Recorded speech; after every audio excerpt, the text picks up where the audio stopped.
I'm so excited. So excited. Let me get this. What chapter we were on? Yeah. Chapter 504. That's what it was. Hello.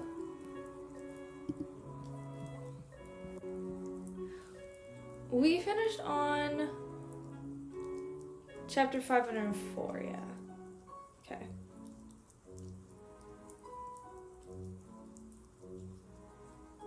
Thank you. I did do my makeup today, and I was like, you know what?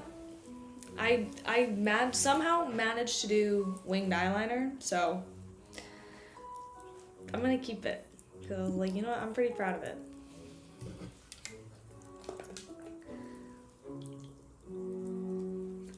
I'm really hoping for no lag. I have it on low. I put it on both. I'm getting my internet fixed and like checked out in a couple days. So hopefully that'll fix it and make it better. I think that's probably like what it is, so.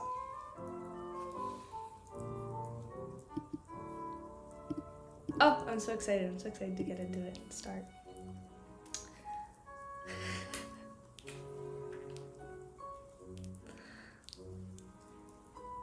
He's a very well-written character. That's all I can say. He's a very well-written character. And we're just gonna leave it at that. And he just also happens to have really good artwork. So, sue me.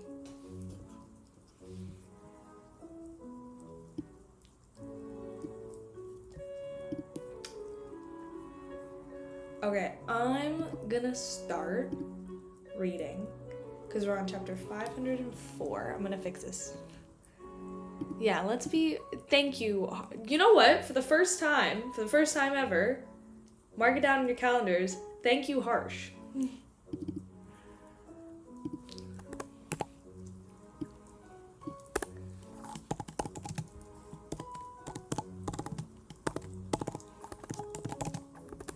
Oh my god.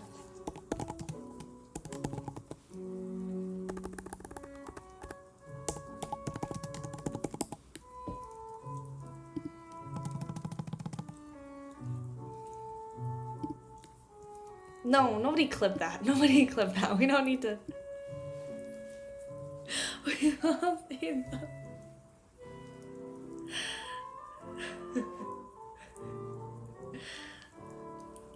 Dude, that was bad. I spelled pirate like 12 different ways.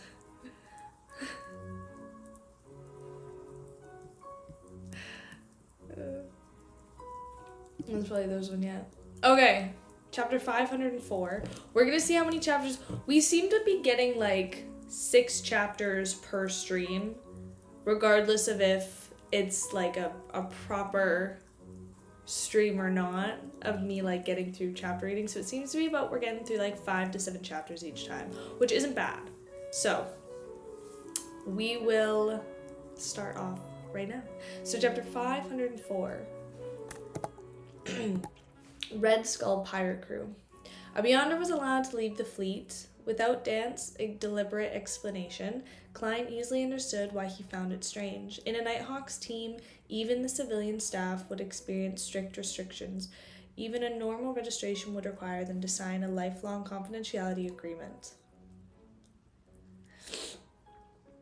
They weren't allowed to leave the Nighthawks team area that they originally belonged to, and once they were approved to move to another city, they had to immediately register at the local Ebonite church.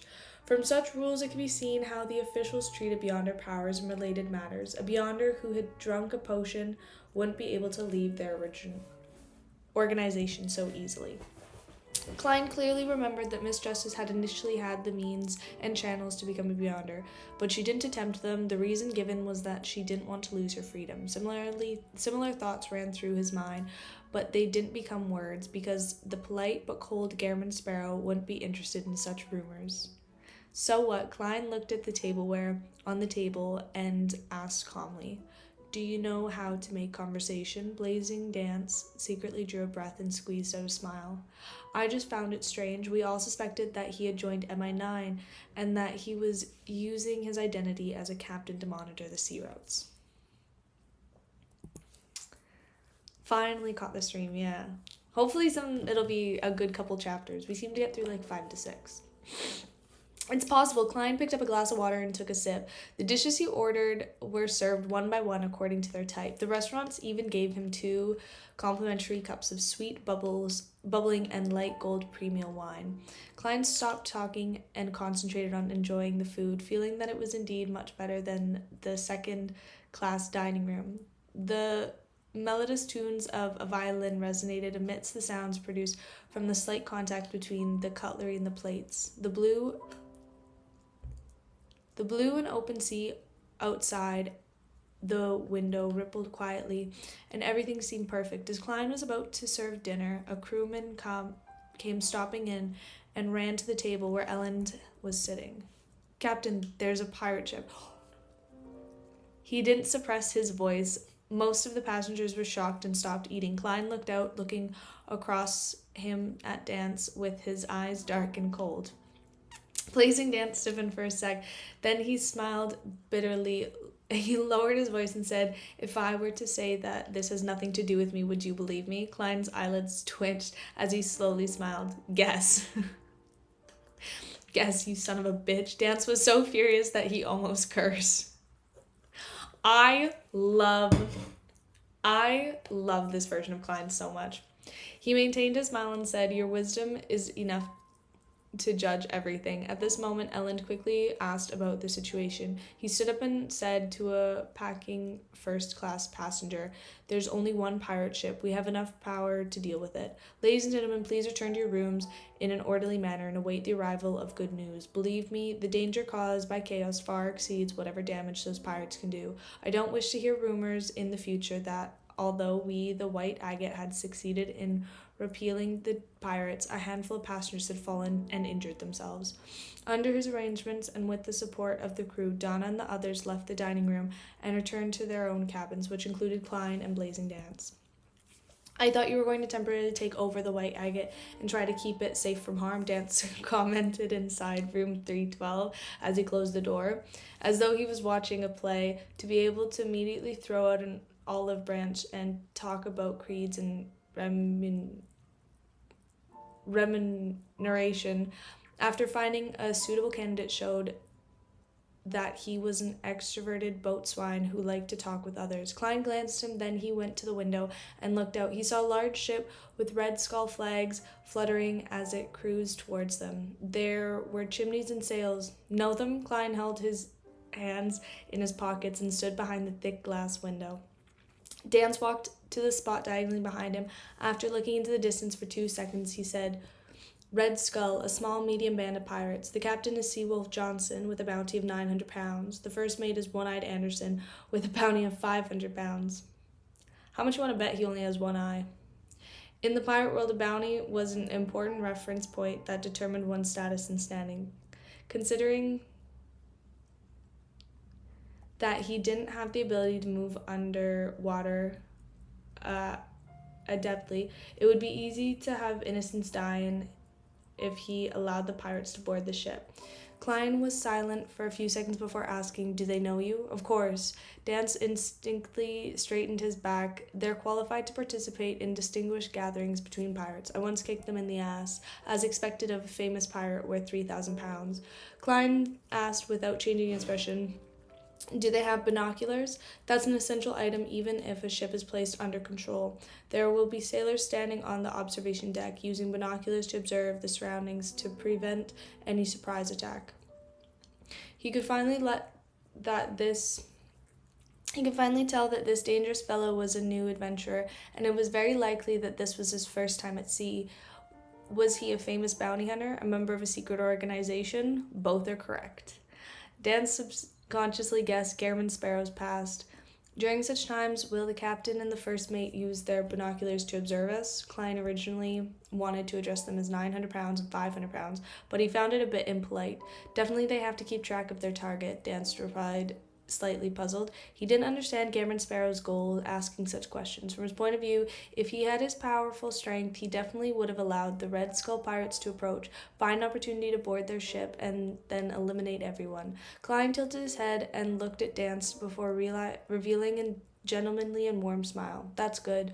What do you want to do? Don't smile like that, Dance suddenly panicked and summoned the courage to fight back.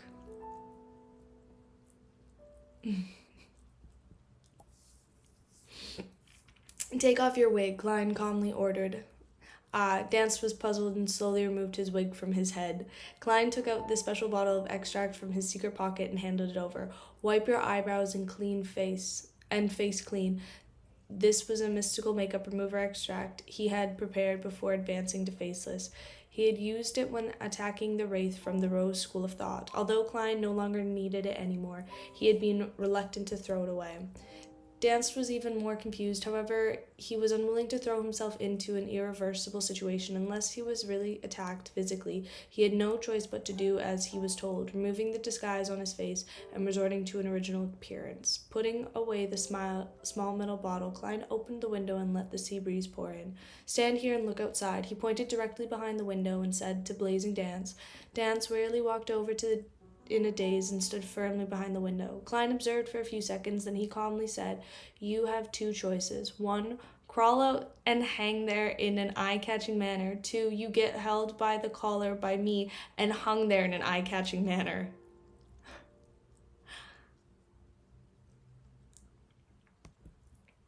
What do you want to do? Dance blurted out. Klein revealed his ample smile again. Show you to the pirates. I believe Vice Admiral Iceberg's 4th boatswain holds sufficient weight to persuade them to retreat. No, don't do that. Dan subconsciously rejected the notion. He could imagine what the people from the Red Skull pirate crew would think when they discovered him. Either Blazing Dance had been captured and there was a very terrifying powerhouse on the ship, or the ship was already being targeted by Vice Admiral Iceberg, and that other pirates were to immediately take their distance. And the Lamb hung up decides which thought they would have. Dance thought sadly. Klein smiled even more genuinely. I'm a very easy person to get along with, really. As long as you do as I tell you. At this moment, Dance once again felt the indescribable sense of hunger. He felt as if his flesh and soul could be torn from his body at any moment. After weighing the pros and cons for a second, he half raised his hands, gritted his teeth, and smiled. I'll do it myself. Holding back his anger and grievances, Dance turned and climbed out the window, using his balance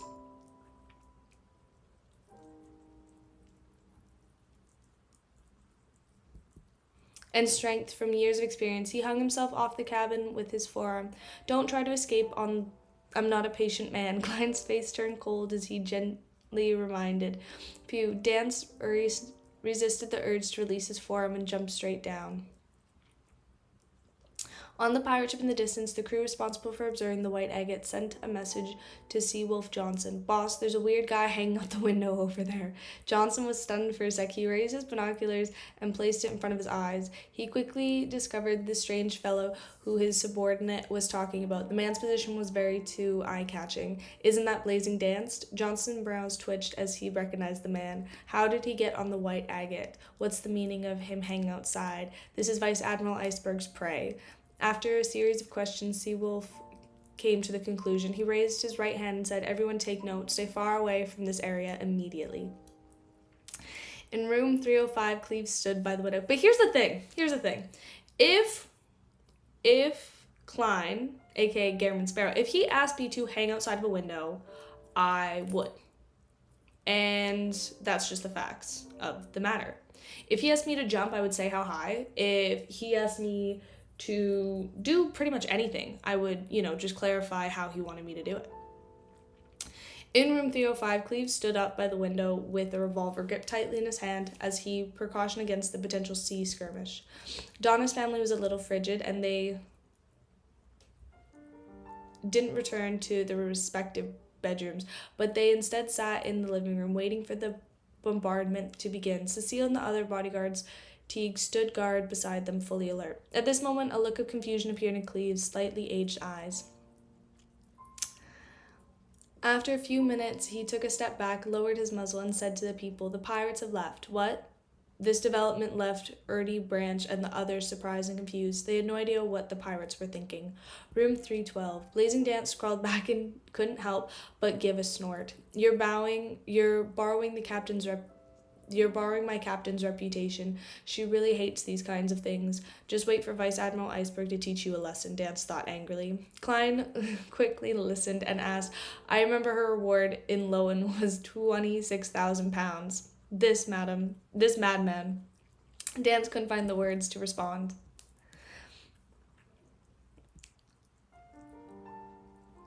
The Lord of Clips. I know he's not here to clip all of the amazing moments.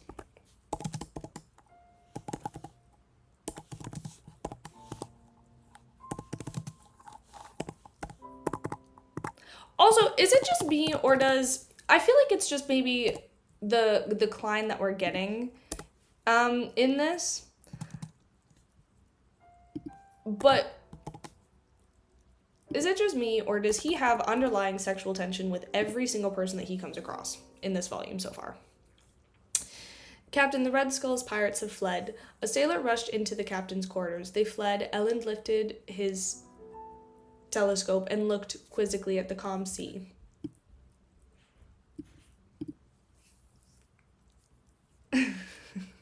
Yeah, I know. When's it my turn? When's it my turn, Garamond? When do I get to have underlying sexual tension with you? Because took a number, been waiting.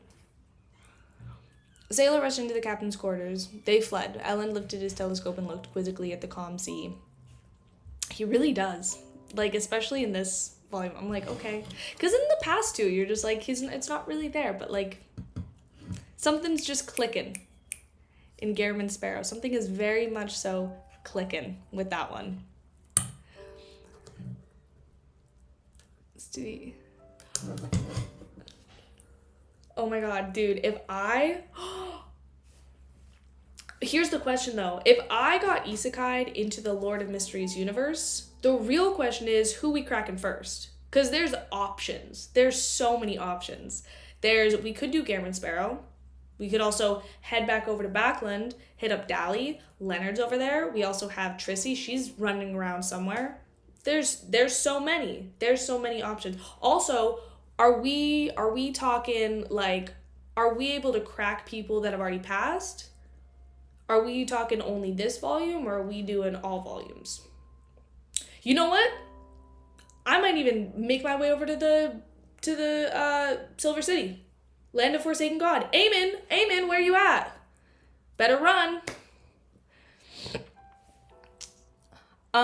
Anyway, he frowned completely and unable to understand how much a development could have occurred. From this point of view, the White Agate's arrangements definitely weren't capable.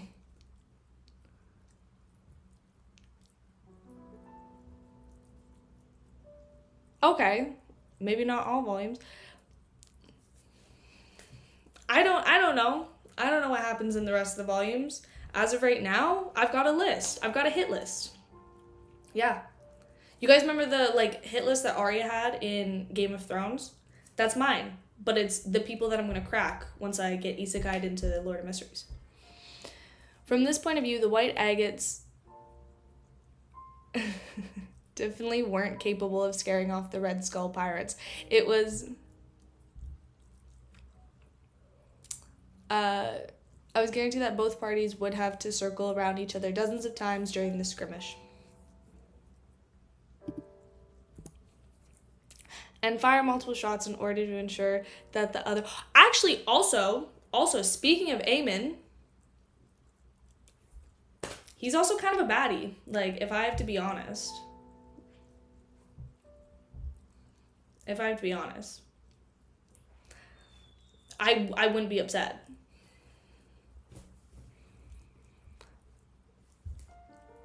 Without daring to engage in a prolonged, they would... Aemon can. They would... I was gonna say, you know... Aemon, Garamond Sparrow, both? Could it be that the Red Skull was just passing by and had no intention of plundering us? However, if they weren't here to plunder, why would they enter the sea route? This is the easiest place to be stopped by the naval fleet and the church's ships. Even the 4 kings and 7 admirals wouldn't still try their best to keep a low profile when they passed by the surrounding seas. Elend was filled with doubts, and he felt that things weren't that simple.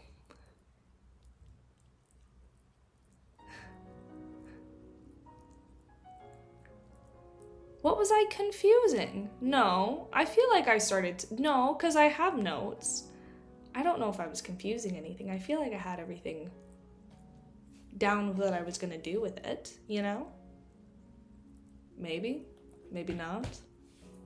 No, you know what? This whole book is confusing. You think one thing, it ends up being like 12 other things. It's not me. It's not me. It's everything else. I'm doing my best to understand what is going on. And sometimes the theories are like a little bit off, but I feel like most of the time I'm right. And even when I'm wrong, I'm still right. Somewhere in there.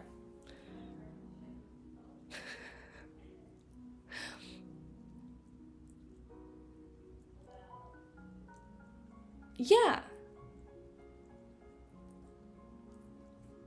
Are they the same person? I thought they were different. No, okay, because this might be a spoiler because I think that they're different people. I'm assuming that they're different people. Yeah. I think they're all different. Even the 4 kings kept a low profile when they passed by the surrounding seas. Elend was filled with doubts, and he felt that things weren't that simple. Be careful. It keeps one away from disaster. It must have been careless. Elend put away his yellow-brown telescope and placed back and forth. He half raised his hand and said to the navigator, "We shall dock at Banzi Harbor tonight."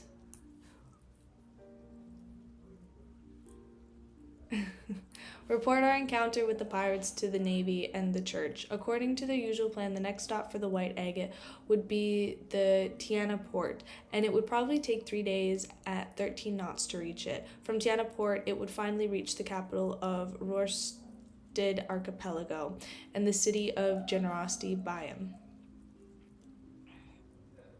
Who's the media literacy devil?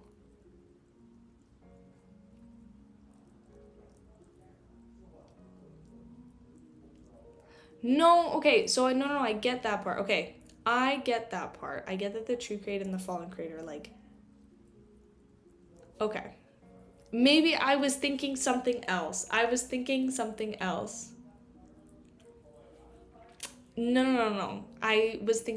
else.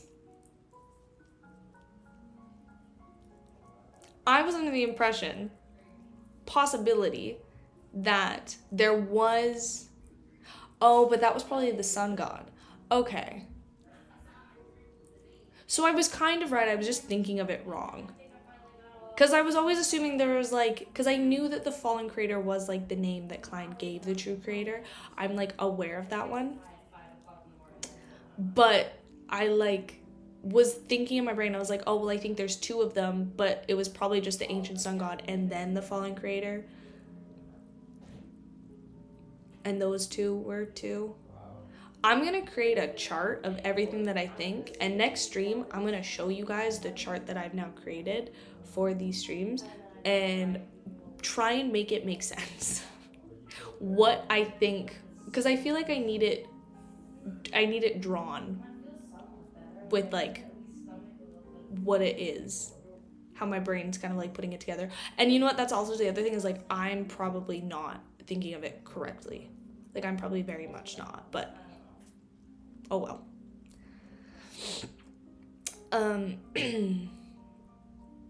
About 120 nautical miles from Dimmer Harbor. The Red Skull really left. Donna's father, Erdy Branch, walked to the window and looked out in the distance. Cleves calmly nodded and said, yes. Just as he finished his sentence, a sailor shouted from outside, the danger has been averted, the danger has been averted. Upon receiving official confirmation, Donna and Denton finally relaxed, and he had the courage to approach the window and look outside. Are the Red Skull pirates that powerful? Donna's eyes widened as she searched for a ship that had already gone far away. Very powerful. Cleves gave his answer. How powerful are they? Denton immediately pressed on the other side. The bodyguard Teague straightened his hair and chuckled. Even if we don't include the cannons and the hundreds of pirates on the ship, just Captain Johnson and the first mate Anderson are extremely powerful on their own. Anderson's nickname is One-Eyed. The bounty reward for him in the kingdom is £500. All of us in the room added together with the help of a few sailors, might be able to defeat him in battle. As for Johnson, whose nickname is Seawolf, he can easily finish such an opponent. If he were to board the ship, no one would be able to stop him. His bounty is worth £900, nearly £1,000.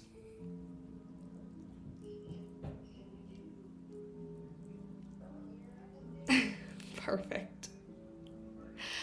Is that a lot? Donna was surprised at the potency of the Seawolf and One-Eyed, as well as their bounty. In her memory, her father earned a total of £1,500 a year. A lot. This is a reward that they or their heads could directly be in exchange for. The items they have on them and the things they've plundered will also belong to you. The kingdom will buy it at the market price, and you will still have a chance to obtain the bounties from other countries. Cecile explained on the sea pirates with the bounty of more than £300 are rather powerful. For those who are close or above £1,000, they'll be rather famous in the sea they plow, and I mean vast sea expanses like the Sonia Sea or the Fog Sea. Therefore, the 4 kings and 7 admirals are considered famous throughout the 5 seas. Donna innocently asked. Cleves repeated seriously, yes. In that case, are the Red Skull pirates very famous in the entire Sonia Sea? Donna asked with concise logic. Yes, Teague nodded. But why did they flee? Donna blinked. It might not have been them fleeing. Cecile didn't know the reason either. Cleves looked out the window again as he knitted his brows. Maybe there's another reason. Maybe they had no plans to plunder us all. They just came across us. Other reasons? Donna suddenly had a gesture. Could it be Uncle Sparrow's tall as a house, gentle messenger that scared them away? Yes, it's really scary. Donna's mind bubbled like boiling water. She turned her head excitedly and looked down to realize her brother's eyes were shining as well. The 2 of them pushed their lips and immediately realized their thoughts were the same. Let's go out and get some air on this level. Donna found the reason to drag her brother out of room 305. Outside, Denton said in a suppressed voice, Are we going to find Uncle Sparrow? Exactly, Donna smiled with a spirited look. I saw him enter room 312. Inside room 312, Blazing Dance no longer mentioned Vice Admiral Iceberg, looked at the Red Skull, which had turned its bow around, and hissed with laughter. They must have been frightened by the declaration of the Navy cannons and the news that a pirate crew had been destroyed recently. They actually took the risk of raiding the sea route in order to earn enough money before leaving the sea.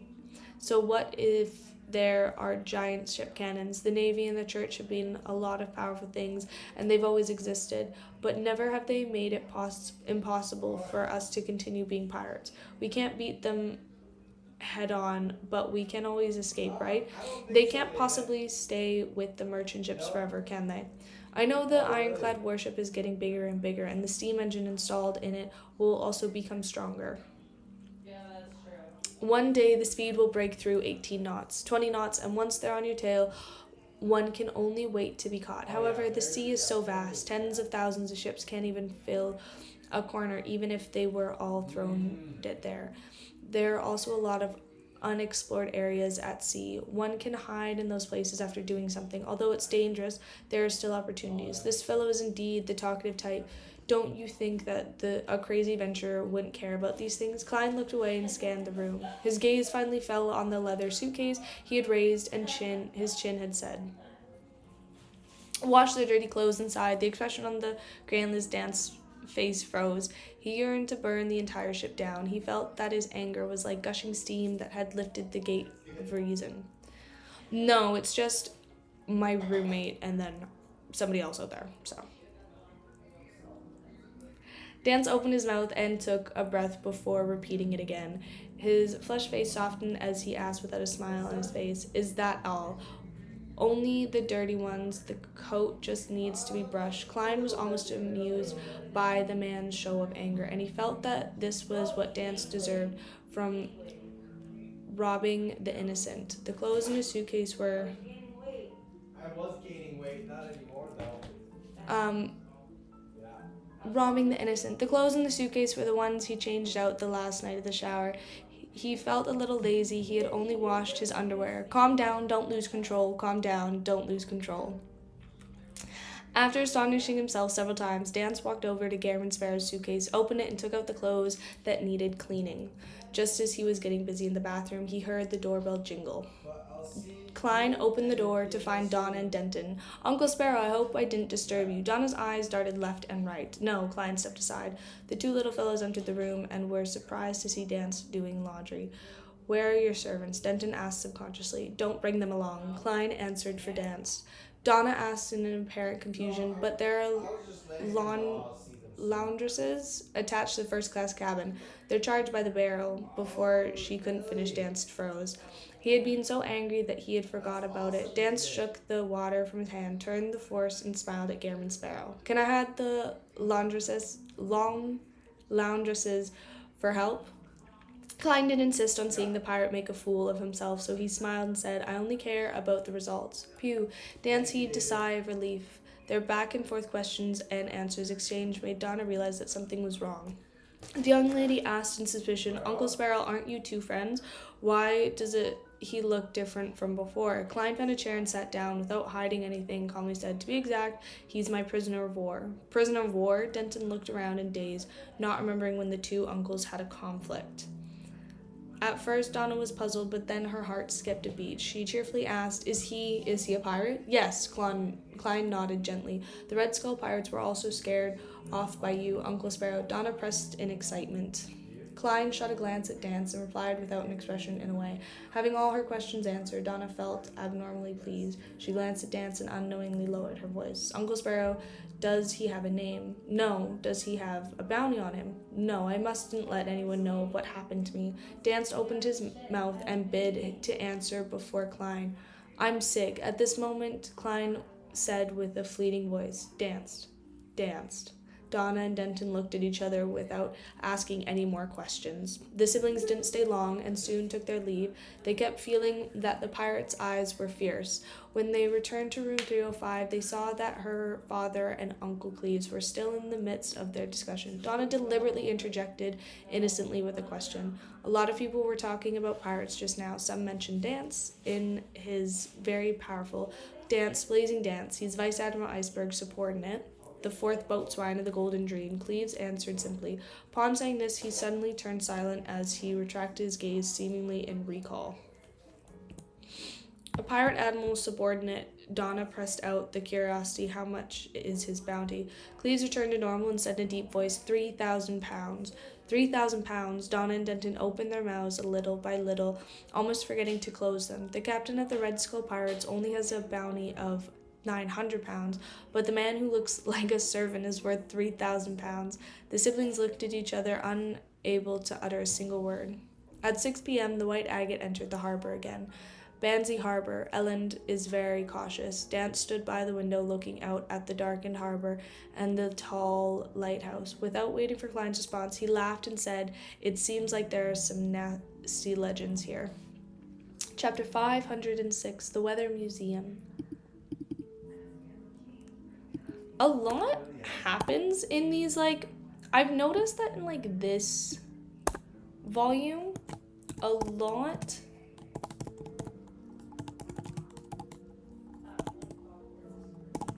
happens in these kind of, chapters versus, other volumes. How long is this one in comparison to how long is this one in comparison to the other volumes? Because it doesn't seem as long, but it still says it has over a few thousand or a couple thousand pages, which is roughly around the same size. The Weather Museum. That's what I've noticed is versus volume 1 and 2, the pacing in volume 3, even from just a little bit, is a lot better, and it flows better. It makes it more like of an enjoyable experience. So that's just kind of what I've noticed in this one, and I really like it. I really, really enjoy it, which is good. Um, Perfect. So Klein already had the basic understanding of dances. 250 chapters. Okay, that's like fairly close to what the other ones were. I think the other ones were like a little bit over, but yeah, definitely. Okay, nice. Because I noticed that even in volume 1 and volume 2, like it was a little bit, it was just like a little bit slower, which is fine because you're just doing like building blocks. But that's nice that like volume 3 and onward, it just goes really, really fast, which is good. Klein already had the basic understanding of Dance's character, so he didn't take the initiative to ask about So he didn't have the initiative to ask about Legend. He continued sitting in his chair and calmly looked at him. Dance, who had been interrupted, shook his head. Legend has it 300 years ago, when the Loan army first occupied this land, more than 500 soldiers mysteriously disappeared after a fog. Not long after that, a lot of bones appeared by the beach and on the mountain, and similar incidents happened several times. This continued until the Church of Storms built a cathedral here and sent a bishop. Although historians accredited the official start of the colonial era, to when Roselle sent a fleet to find a safe route to the southern continent, in reality, for a long period before that, the countries of the northern continent explored the surrounding seas and gradually colonized a few islands. The only difference was that these operations weren't systematic or wide-scaled enough. Disappearing mysterious in the fog, bones appearing by the beach on the mountains, Klein thought of the forsaken land of God for some baffling reason. According to Little Sun's description, there was no sun there, with only lightning and the night. Furthermore, when the humans were shrouded by darkness without a shiver of light, they would encounter strange or terrifying events. Looking at the lighthouse that stood out in the setting sun, dance continued, and according to the tombs and murals evacuated on the island, the natives here seem to have traditions of cannibalism. Oh, wow. This island experienced intense weather changes, making it often encounter earthquake storms and heavy fog. Thus, the natives experienced disasters time and time again in order to survive. They began worshipping a god of weather they created for themselves. Every year, they would hold 4 rituals. The rituals involved killing choosing worshippers as they shared in the blood and flesh before burying the worshippers' heads in the sacrificial altar. However, a similar tradition has long since been replaced by the storm sacrificial ritual, and the original language of the natives had also disappeared. I love how he takes inspiration from real things that have happened in life. God of Weather, a conquered island that had once retained the tradition of life sacrifices, Klein made his preliminary judgment. Dance retracted his gaze and casually said, "Because of these legends, there are 2 unique customs in Bansi Harbor. One is to choose the door tightly on nights with heavy fog or huge changes in weather. They don't head out or respond to any knocking. The other is that they love the blood of all kinds of animals and have learned from migrating elves to add salt, solidifying the blood into strange lumps, which were tender and fragrant when matched with the acid condiments native to the land. Isn't that blood cake?" Klein was stunned for a second, his eyebrows furrowed in puzzlement.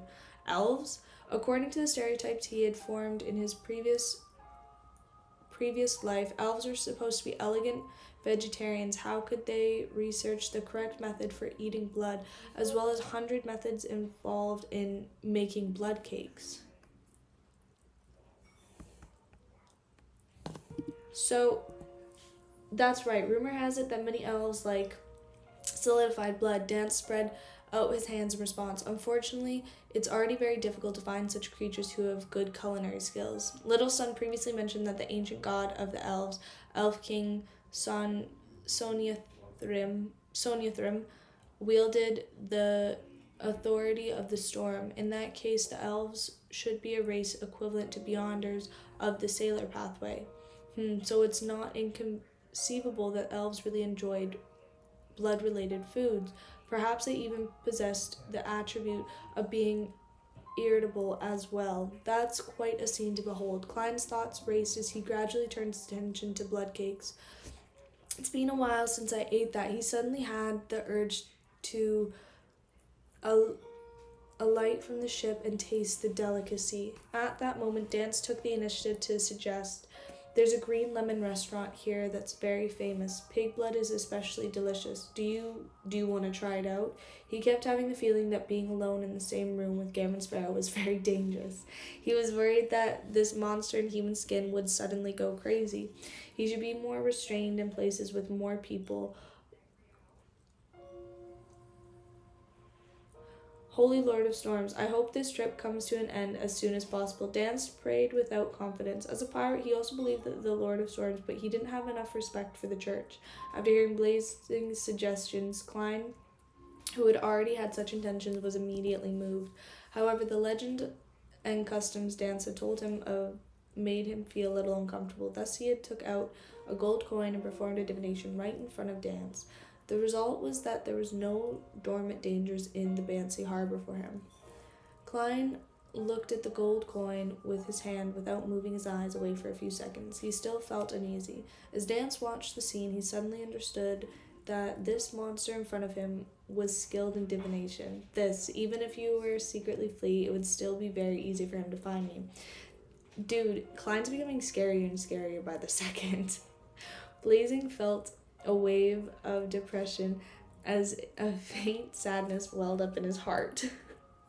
He had just recovered from his disconsolate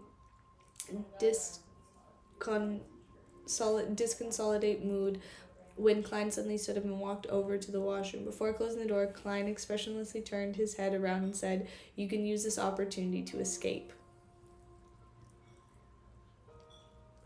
With that, Klein slammed the washroom door. Is he just doing this for the love of the game now? Dan spread his hands open and clenched them tightly, took 2 steps towards the door before coming to a halt. The unknown was the scariest. He didn't dare take the risk of creating conflict before he had any clear understanding of the Gammon Sparrows beyond her powers. At least he's kind enough to me and hasn't actually hurt me. He'll likely let me go when we get to Bayham.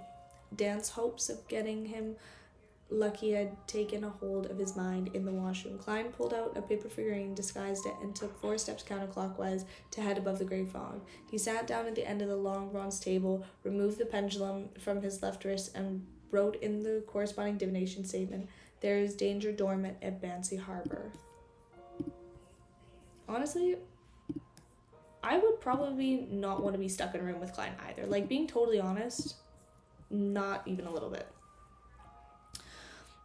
He hung his spirit pendulum and adjusted his posture after muttering for a few times. Klein opened his eyes and saw the topaz pendant rotating clockwise. Furthermore, it was a high amplitude and frequency. Yeah, that's a lie. Honestly, put us in a room and don't just throw away the key, like, break the key. Melt it down and turn it into an entirely different object. Dan's hopes of getting lucky had taken hold of his mind. In the washroom, Klein pulled out a paper figurine, disguised it, and took 4 steps counterclockwise, heading above. And frequency.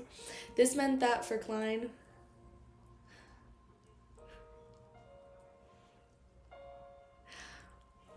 I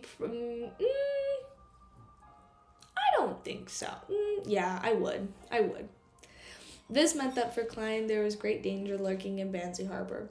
How could this be? The place was colonized by the kingdom for more than 300 years, and it had become an important port on the main trading route for over 100 years. There had never been any rumors of danger getting spread. Could it be that several powerful pirates are cooperating to sack the port? No, those cannons defending the port aren't for show. Klein frowned, performing another divination on whether he would encounter any pirate-related mishaps, but the answer was no. He felt silent for a few seconds, then he allowed his spirituality to envelop his body before plummeting through the gray fog. I'll envelop his body. Returning to the real world, Klein pressed the mechanical button on the toilet, put away his paper figurine, double and went nearby washing basin and wet his hands with water. In the short period of time, he quickly sorted out his thoughts and decided to do his best to hide. His priority was to stay safe. Pulling out a tissue and wiping his hands, Klein opened the door and saw that Dance was still sitting in the middle of the living room. Yeah, it was. A pirate who's cautious to the point of being a little cowardly in a sense. Vice Admiral Iceberg's subordinates are all adventurers who are part-time pirates. Klein looked at him and calmly said, "To the first-class dining room?" All right, Dance didn't understand why Gammon Sparrow had suddenly changed his mind, but in the end he chose not to raise any disputes.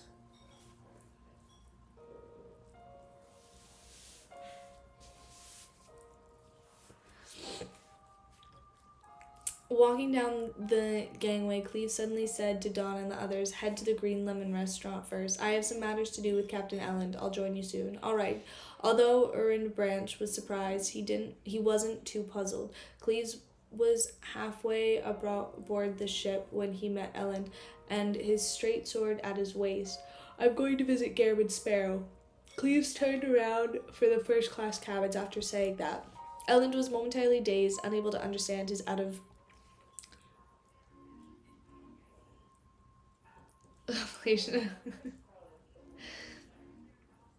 Yeah, I'll find them.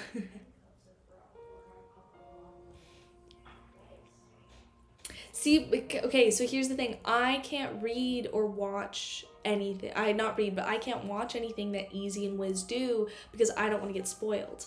So I don't know.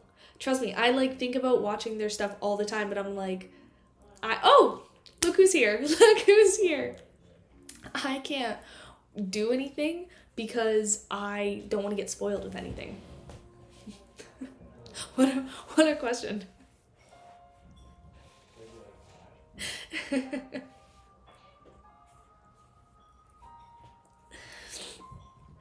Where was I at?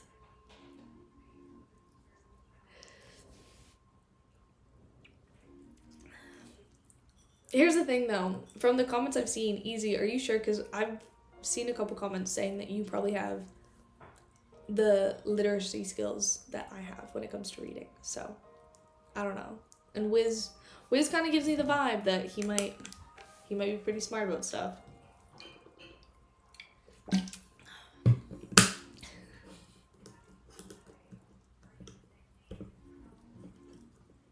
It's Wiz.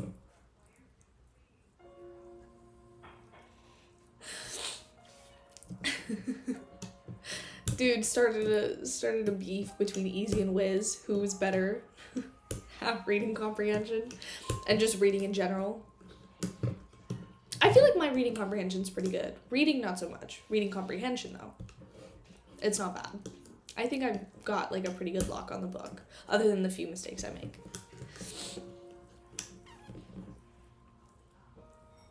And then starting for 2 seconds before.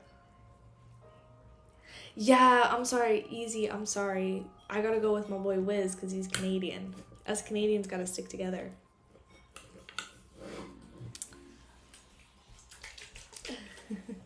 Ellen just startled for twos. I'm good with everything about other than the part that I need to be good at, the reading and the spelling part. Was startled for 2 seconds before he vaguely grasped the true meaning behind Cleve's words.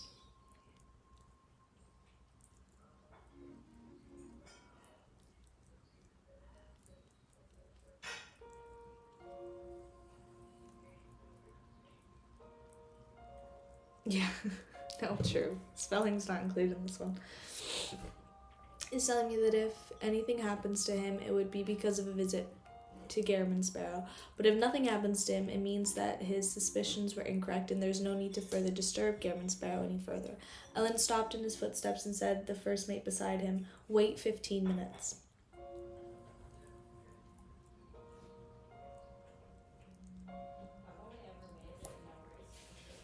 Klein and Dance, who were on their way out, heard a rhythmic knock on the door. Dance, who received a signal, hurried over and opened the door. It was Cleves outside. He looked at Dance, who had distinguished himself again, before turning to Klein and said, "Blazing Dance." At lunchtime, he had found Gammon Sparrow's friend somewhat odd and familiar, but he had connected the face to the picture on the bounty notice. It was only when Donna mentioned Dance that the inspiration struck him, making him realize that the two were very similar. As expected, Klein was about to nod and answer when Dance said with a laugh, "My friend, you have the wrong person. Although I look like the famous pirate who's worth 3,000 pounds, I'm really not him. People have always had misunderstandings, bringing me a great deal of trouble." Klein raised his hands and covered his mouth. He almost laughed out loud and destroyed his persona. He restrained his expression and calmly replied, "Yes, sigh, my reputation." Dance stretched his neck and looked at the ceiling. What are the two of you planning?" Cleves drew in a silent breath and asked directly. Klein jerked his chin towards Dance. Watching over him. Watching over? Cleves couldn't understand Gammon Sparrow's words. "Sir, you must learn to make associations by yourself. Learn to infer on your own. You can't have me explain in detail that doesn't match my persona." Confronted with the double look in Cleves' eye, Klein casually said, "He boarded the Dunmer Harbor and I recognized him, so I decided to watch over him to prevent any accidents." After looking at Klein for a few seconds, Cleve nodded his head and said, "Will you be fine? Do you need any help?" "No," Klein replied quickly. Cleves glanced at the depressed Dance and took a step back. "Then I'll take my leave." Just as he was about to leave, he suddenly stopped by Gammon Sparrow. He heard the mysterious young adventurer say with some solemnity, "Return to the ship as soon as possible. There's danger dormant in Bancy Harbor." In the Green Lemon restaurant, Donna had just laid out her napkin when she saw through the window that Uncle Cleves had arrived hurriedly downstairs. At this moment, the weather in the port suddenly changed. Strong gales rose up from all directions, causing the trees to sway back and forth. As expected at Bancy Harbor, the Weather Museum, Donna studied the outside scenery with interest. She saw the man in a black coat trudging through the wind with a lantern in hand. Seemingly sensing that he was being watched, that person turned his body sideways and looked up at the second floor on the restaurant. Then Donna discerned his appearance and saw that the area where the person's head was supposed to be was empty inside the black coat. There was only a bare neck, with bright red blood spewing out of it. The person sulked his body back down, pulled his cloak before continuing forward. Perfect, I will change the music. Bancy Harbor in the wind. Oh my god, I'm so excited. I'm so excited. I always know that something good's happening when the music is changing.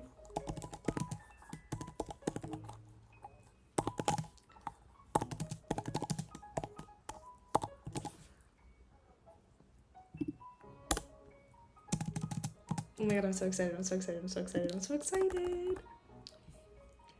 Are we gonna see Klein? I know. I'm changing the music, I'm going. I'm changing it. Don't worry. I'm going.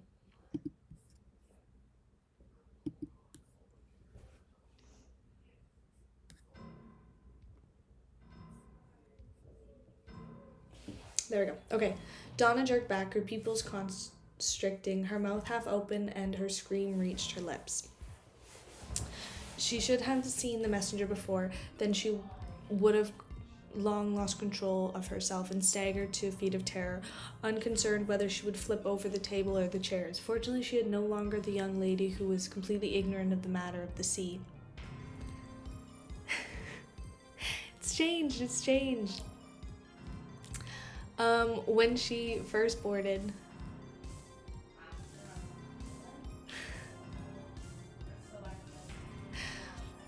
When she first boarded the White Agate, her voice only became slightly sharper as she pointed out the windows and stammered, There's a zombie, a headless zombie," as she used most commonly seen zombie in folklore to describe the terrifying things she had just seen. Cecile shot to her feet and rushed to Donna's side. She looked curiously out the window, where the raging wind was blowing, and observing for a few seconds. "There's nothing," she said truthfully. Donna shrank back, mustered her courage, and cautiously leaned forward, only to see the trees outside swaying with random clutter flying everywhere.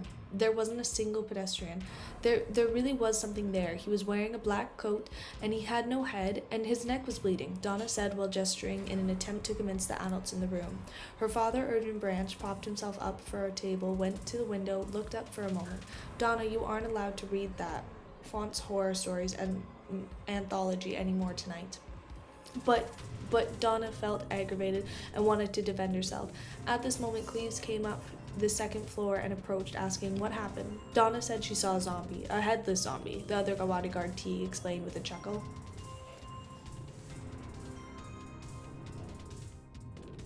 Cleves was silent for 2 seconds, then he nodded at Donna. It's okay, this shall pass. I'm wearing makeup today, that's part of it. Well, like, I always wear makeup, but it's probably just like a bit. I did my eyes today, that's probably more so what it is. But thank you. The wind outside, very strong and dangerous, will leave when things very calm. In the eyes of Donna, Uncle Cleve's words indicated that he believed her and had chosen the safest solution. But in the eyes of Erdry and Teague and the others, they were merely a clumsy tactic to comfort a child. Yeah. Seeing that Donna was still a little nervous, and that his real employer was too satisfied, Cleves pulled out a chair and sat down. As he calmly said, there's a strange tradition in Mancy Harbor. They don't leave the buildings or respond to any knocks on the door when the weather turns stormy at night. If you open the door, you will be taken away by the zombie, Denton suddenly asked in enlightenment, having seen the messenger with his sister. You can think of it that way. Cleves picked up a glass of water and took a sip. So that's how it is. Donna calmed down, believing that she would encounter a horrible zombie as long as she didn't leave the restaurant. It was only then that she noticed that the surrounding customers had all cast their gaze over due to the commotion. Being stared at by so many people, Donna felt uncomfortable. From head to toe, she instinctively wanted to lower her head and avoid everything. I didn't do anything wrong. I really saw it. Donna obstinately straightened her neck and looked around. She saw the gentlemen in the tailcoats and the ladies in their beautiful dresses retract their gaze. She saw them lower their heads, pick up their spoons, and scoop the dark red blood blocks. It still kind of weirds me out that they eat blood. You know? That's still like a little freaky, but that's okay.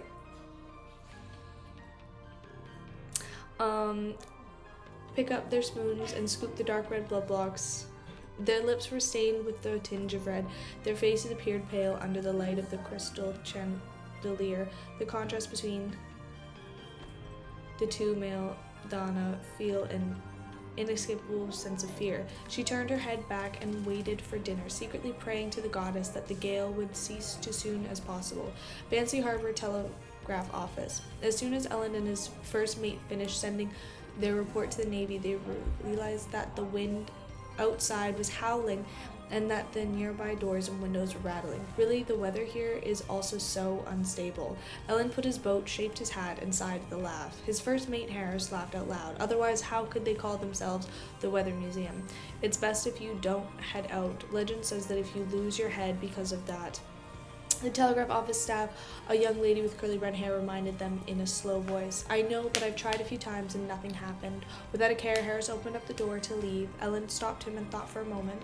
Will it be okay to go to the cathedral next door? Your telegraph office will be closing, right? No problem. The lady with the curly brown hair was still as slow as ever. Ellen nodded, opened the telegraph office door, and tugged towards the storm cathedral, dozens of meters away. Gusts of wind that seemed to be capable of sweeping away a child. First Mate Harris, who was holding onto his hat, followed the captain as if to express his desire and rushed directly back to the white agate. However, the moment he opened his mouth, strong gale gushed into his mouth, and his whole voice was miserably stuffed back into his mouth. After croaking for a while, he wisely shut his mouth and stopped making obvious, unrealistic proposals. It was still 15 minutes to 7, and even in the evening, the main doors of the Storm Cathedral were still open for the congregation. The gale weakened specifically when it reached the area. At the very least, Ellen and Harris no longer had to worry about their hats abandoning them. Upon entering the cathedral, they walked down the dark and solemn aisle. They stepped into the prayer hall and saw a man in a dark blue priest robe sitting in the front pew. He was quietly gazing at the huge storm-sacred emblem, made up of symbols in the wind, waves, and lightning on the altar. Ellen smiled and moved closer, patting the familiar figure on the shoulder. Jace, where's your bishop? With that pat, the priest's head wobbled. Then it fell forward, and with a loud thud, it fell to the ground, continuously rolling about. Blood gushed out in the priest's neck like a fountain, soaking Ellen's face. Cold and damp feeling reached his heart as Ellen's eyes were blinded with rich red color. All that was left in the line of sight was the world of blood, as well as a head that had finally stopped rolling and was staring upwards with a dazed look in his eyes. At 7:15 p.m., Klein and Dance, who came out of the first-class restaurant, noticed that the wind which had been shaking the boat had calmed down considerably. After thinking a few seconds, Klein walked all the way to the entrance. The captain asked the crew, "Who else isn't back?" The crew member had seen his passenger enjoyed the delicious Murloc meat with the captain, so he didn't hide anything, and he said, "Other than the Branch family and the Timothy family and the Green Lemon restaurant, all the other passengers have returned before the gales started. The place is quite far away, and it also takes quite a long time to dine there." "Oh, right. Captain and his first mate went to the telegraph office, but they haven't returned yet." Klein nodded indiscriminately and returned to room 312 in silence. He stood by the window, looking at the waves, and were stirred by the wind. Even without using his mysticism, his mysterious space above the grey fog to divine, his own spiritual intuition made him vaguely sense that something bad was brewing and happening. After waiting another 5 minutes, he still didn't see Captain, Ellen, and Donna's family return. Klein glanced sideways at Dance, making the famous pirate slouch in the reclining chair sit up straight.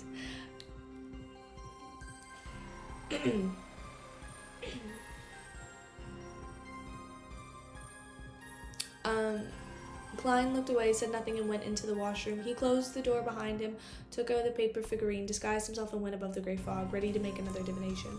Before, he had considered the potential risk of Banshee Harbor, but now, after the wind had picked up, he intended to confirm the current level of danger. Banshee Harbor is dangerous. Klein had the spirit pendulum and began to recite the statement in a low voice. After repeating this over and over again, he opened his eyes, discovered that although the topaz pendant was rotating clockwise, it wasn't spinning at a fast frequency or large amplitudes.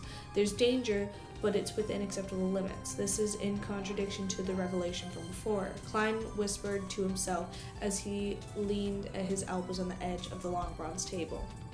He quickly thought of one possibility, and that was that the current danger wasn't equal to the dormant danger. Only by triggering something or investigating it thoroughly would the iceberg hidden beneath the sea appear. The dormant danger might have existed for 300 or 400 years, or perhaps even longer, and not because of my arrival. The current danger might even have nothing to do with the dormant danger. It's a pity that I don't have the necessary information to make a divination. Divination is really cool, but there's a lot of rules and things that you can't do in divination, which would make it a lot better if you could.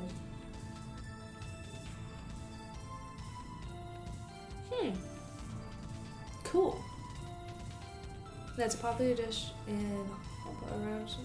Oh, cool. Honestly, I'll have to try it. Still kind of weirded me out a little bit, but that's just because I never had it. So, if it's good. After interpreting, Klein quickly returned to the real world, left the washroom, and found the chair to sit on. He was silent, hesitant, and didn't move a long time, which made Blazing Dance feel strangely uneasy.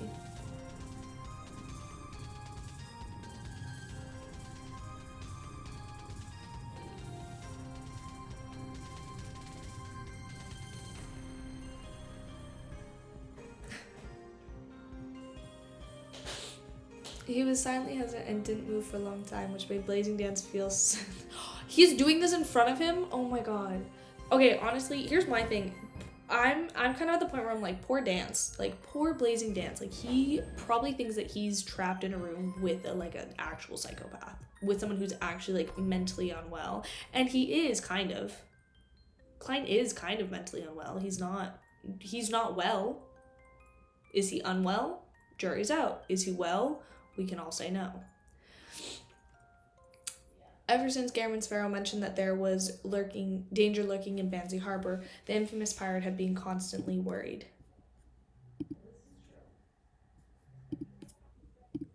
And, like, that's kind of what I was thinking. It's like,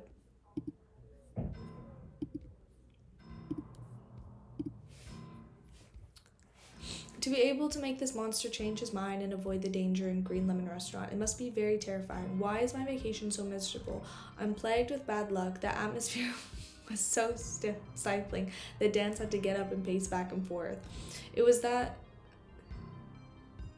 he saw the monster Gammon Sparrow suddenly stand up, button his double-breasted frock coat, and walk over to the coat rack by the door.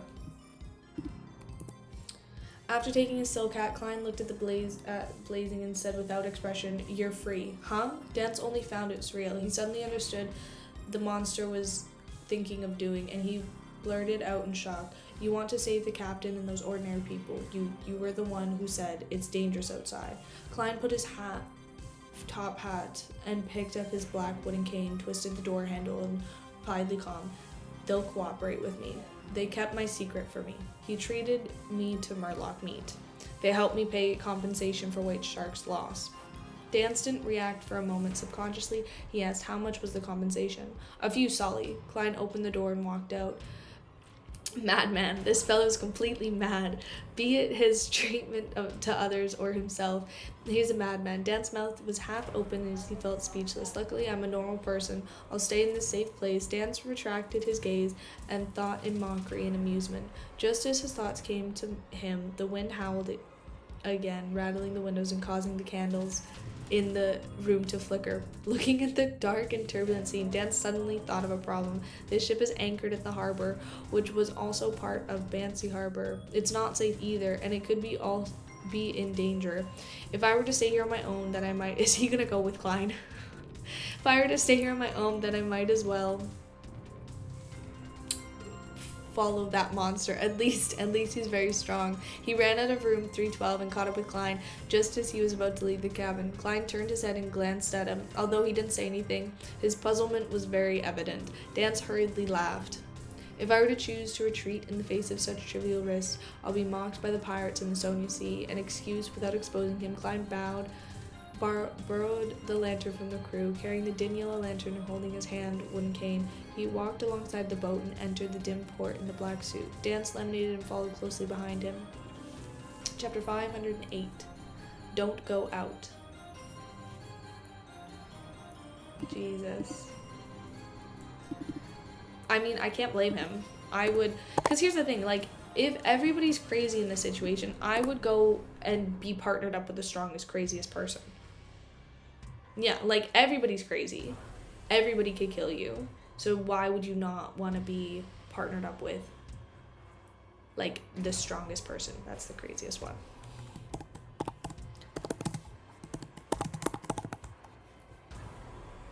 I feel like that makes the most sense.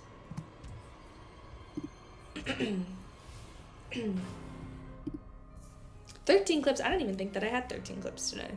It's probably just me mumbling to myself because I can't properly read the word.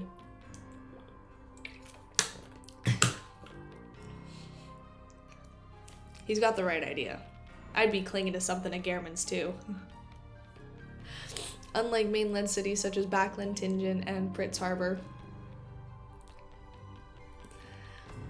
in colonial islands such as Bancy Harbor lacked gas. The lamps lining the two sides of the street were sparse. They had candles caged in glass, waiting to be lit.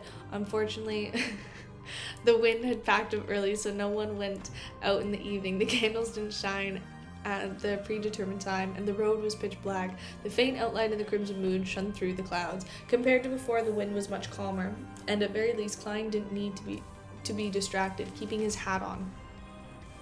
Are you sure? Because I could give him a good distraction. The thin fog gradually pervaded the air, and the doors and windows of the mainly two-story house were shut tight. It was pitch black and devoid of any light, as though no one had lived in the area for a long time. With yellow lanterns on one hand and hard wooden cane on the other, Klein walked quickly down the quiet street in the direction of the Green Lemon Restaurant, which Blazing Dance had pointed out. Whoosh! Amidst the fog, the wind began to swirl as Klein felt the baffling chill down his neck. He lifted his right hand, which led the cane, and propped up the collar of his double-breasted frock coat, completely covering his neck. It was at this moment that the scene suddenly appeared in his mind. In the scene, the black shadow, the size of a watermelon, appeared from the fog and lunged for his ear. Without thinking, Klein swung his arm and forearm and struck out his cane.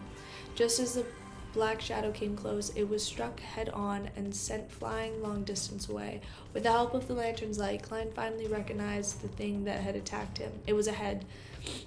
It was a head that had lost its body, a head that had its esophagus hanging down. A head floated in mid-air, its face resembling dry cheese and mildew all over it. There was a yellowish-green liquid flowing down its skin as it outlined the face contours. There were only 2 black holes left where its nose was supposed to be. Its bulging eyes were mostly white without much black. Its lips were mostly rotten, revealing the sharpened teeth mixed with blood. Dog shit, Blazing Dance suddenly cursed when he saw this scene, his heart trembling. Even though he had embarked on many treasure hunts and had fought many monsters, such a disgusting and horrifying thing was still rare. At some point in time, a classic revolver had appeared in his hands, and he was about to fire it with his elbow held down. At this moment, he saw the pure ray of light descend from the sky, landing on a somewhat stiff head. The blood-curdling screech rang out, and the shriveled and hideous head was quickly vaporized before dissolving into ash. It didn't leave a single trace behind. How weak, Dan subconsciously commented. Is this monster Gammon Sparrow from the Sun Pathway? Does it... Oh, he probably thinks that he did it. Doesn't look like it. He relied on what should be some sort of mystical item. Oh, the sacred sun, the thingy, the sacred sun thing that he has. You know what I'm talking about. I didn't even realize it just now, but Gammon Sparrow had already discovered the enemy and attacked. He really is very strong. Dance quickly turned his attention to something else. Just as his thoughts were settling down, he saw a similar head fly out to the fog and his side from the corner of his eyes. It was trying to bite his neck. Bang! Dance calmly pulled the trigger. His brass bullet accurately hit the head covered in mold, shattering the head's glabella as it fell backwards and stopped in midair. Soon after, the crimson ball quickly expanded above Dance's empty left palm, and the fiery light began to swirl. He leaned forward and dragged his arm before throwing a fireball, causing it to crash into a stiff head. Flames soared up at the head, burned red. The skin on the head quickly charred, emanating a sizzling sound. However, it lunged forward with its mouth wide open, ready to bite Dance's neck as though it wasn't affected. This turn of events was somewhat out of Dance's expectations. He nearly failed to dodge it in time, and he hurriedly rolled forward, barely dodging fatal damage. A bright scarlet color appeared on his left palm once again, but the flame didn't expand this time. Instead, it shrunk layer by layer. Within a second, Dance threw out an orange fireball, which was only the size of an eye, while dodging. The fireball was controlled by his spirituality. It drew an arc in the air and accurately flew into the mouth of the shriveled head. The fiery light flashed and the explosion splintered the flying head from the inside out. Countless pieces along with its blood splattered everywhere. I finally finished it. Dance rolled to his feet and breathed a sigh of relief. Only then did he realize that this monster, which only had a head, wasn't easy to deal with, yet Gammon Sparrow had killed one with ease. It's mainly because the beyonder powers in the sun domain restrain such things, Dance added scornfully in his heart. As he thought of this, he turned his head to the side and realized that Gammon Sparrow had waited for him with his cane and lantern. He was jogging into the distance, his back coat fluttering behind him slightly. Dog shit, wait for me, wait for me. Dan's pupils contracted as he widened his pace and chased after the man. He didn't dare to say on his own in the thin fog and dim surroundings. Dude, I would be glued to him. Especially if all of that was going on out there. Inside the green lemon restaurant, Donna looked at the white porcelain bowl in front of her and the dark red blood cakes in it. She thought of the strange horror she felt while seeing the customers eating just now, as well as the blood oozing out of the headless, cloaked man's neck. Her throat moved and she almost vomited. Donna decided to give up the delicacy, even though the fragrance had already seeped in her nose. She ate some salad and mashed potatoes without much thought and waited for the wind outside to die down. She felt the cloak. We're on chapter 508, so maybe two more? Get up to like chapter 510? Get a couple good ones in? Because when did we finish up? We finished on chapter... Yeah, if we get to chapter like 510, that's like a solid 6 chapters, and I feel like we're getting 6 chapters. If we can squeeze in one more, great, but probably like chapter 510 is where we'll finish off. Yeah, that's what I'm thinking, is we'll do that. I'm kind of scared now, because everybody keeps talking about how something's gonna happen in like 64 chapters, and then also like 170 chapters, something like that. So we'll slowly make our way there. But we'll... Harsh.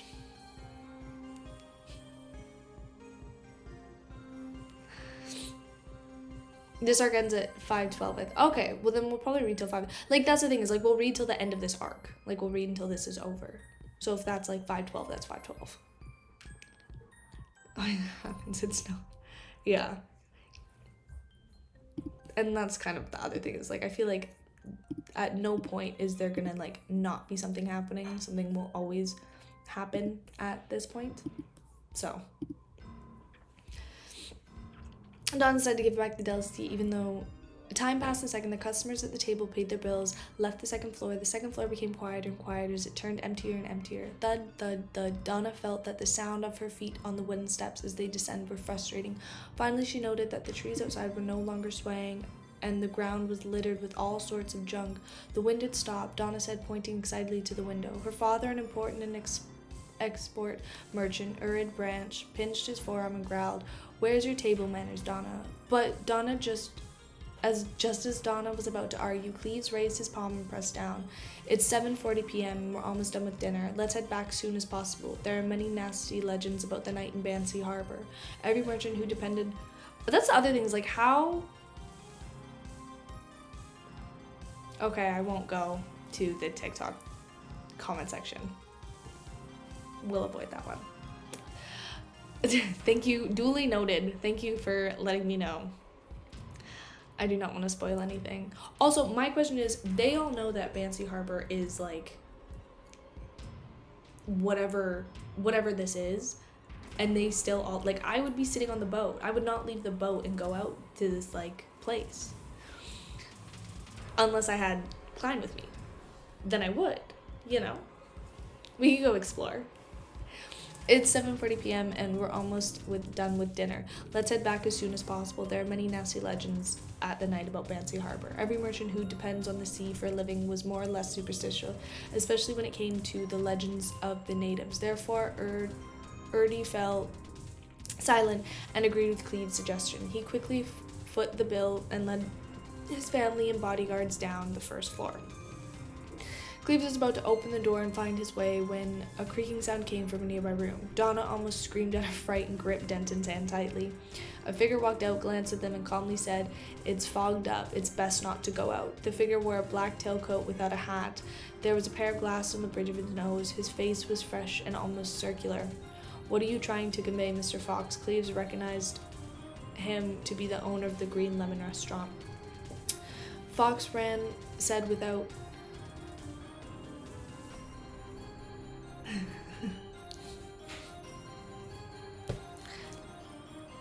I didn't say that one. In Banksea, during the night, when the fog and weather drastically change, it's best not to go out and respond to any knocking, otherwise one might encounter bad things. The more Donna listened, the more scared she became. She loudly emphasized, "People have already left ahead of us." Fox pointed to the rooms on the first floor. They chose to say, creak, thud. As soon as Fox's voice fell, the door in the various rooms opened either soft or heavily. The gentlemen and ladies from before came to the doors and quietly watched Donna and her family, who were considering to leave. "Perhaps we should respect the customs here," Erdry Brand said in deliberation. "Staying a night here won't affect our boarding the ship." According to the experience Cleves was equipped with, he should have followed Fox's advice and stayed at the Green Lemon restaurant, but he remembered Garen's Sparrow reminder. It was a reminder of a powerful adventurer who was watching blazing dates. There's danger dormant in Banksea Harbor. It doesn't refer to it being indoors or outdoors. Cleve quickly made his decision and said to Erdry, "Mr. Branch, please trust in my profession." "Yeah, I've seen a lot of folklore, but none of them are pragmatic," another bodyguard agreed. Before he finished his sentence, knocking sounds came from the restaurant door and a series of screams could be heard from afar. "Look, there are knocking sounds. Don't respond," Fox said slowly. Erdry's heart palpitated as he was about to choose to stay the night. Donna looked at the gentlemen and ladies standing at the doorway. and she felt that their gazes looked abnormally weird. "No, we have to return," the young lady stressed, almost screaming. Cleves could also feel the indescribable pressure and the coldness that seeped through his bones as he once again stressed his opinion. "If there are any problems, then it'll be more dangerous staying here. There are cannons on the ship, as well as sailors with guns and sabers." This reason convinced Erdry to motion for Cleves to open the door. Cleves waited for the knocking to subside. Then, with one hand holding a gun, he pulled open the door with the other. I'm so excited. Gehrman isn't included. Okay, fine. That was gonna be number 1, but whatever. The 3 characters I want to know the most about, I think Cleves, Gehrman Sparrow, and Gehrman Sparrow. I think Cleves would be someone that I want to learn more about him. I think he's very interesting. I want to learn more about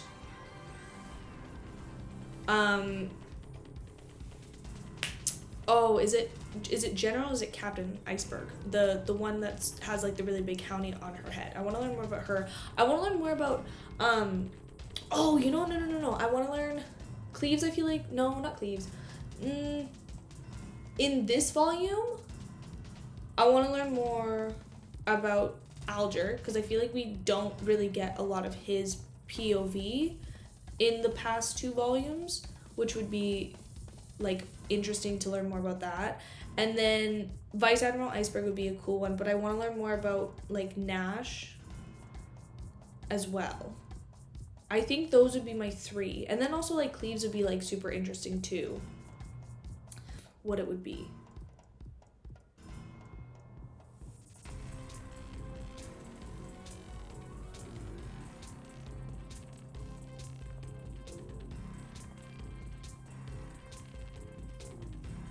Yeah. I played parts of Bloodborne. I played like parts of it. I wasn't very good, but I did play parts of it. And then I watched the rest of it being played.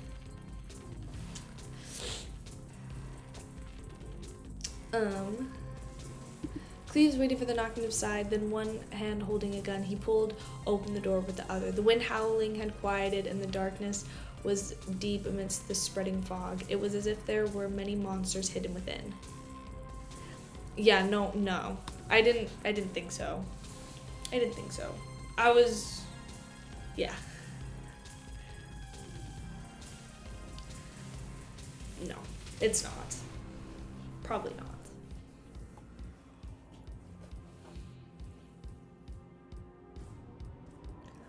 Donna held her younger brother Denton. Hiding behind Cecile, left the restaurant one step at a time. The door to the restaurant suddenly closed, preventing them from returning. At this moment, they were like ships stranded in a storm, as though they were the only ones left in this world. With the lantern in hand, Cleves walked in front when he suddenly saw something flying over and crash into the ground, rolling a few times. Donna and the others subconsciously looked over and immediately let out cries of terror. It was shriveled, rotten heads. Ew! Then they saw light. The light fell from the sky, and the distinguished head melted into nothing. This, Erdry and the others swallowed hard, their bodies trembling. At that moment they saw a faint yellow light approaching from the depths of the fog.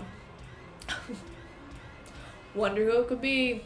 At that moment they saw a faint yellow light. It was the figure holding a lantern, wearing a half-top hat and double-breasted frock coat, which shared the same color as the night. The lines of his face were distinct, and there was obvious sharpness and the coldness. "Uncle Sparrow!" Donna and Denton cried out. I would also cry out for Klein. If I was stranded in like a foggy, awful place and Gehrman Sparrow came out from the fog like Mr. Darcy at the end of Pride and Prejudice, hold me back. Actually, use the Sacred Sun emblem on me. I am no better than the monsters you're fighting. That sounded really bad.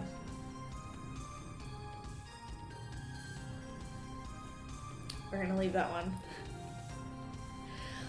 They felt their hearts settle down. Klein tossed the lanterns to dance beside him, and he walked over with a cane. in his hands before calmly saying to Cleves and the others as if nothing was out of the ordinary, "Let's go to the telegraph office first. What about the Timothys?"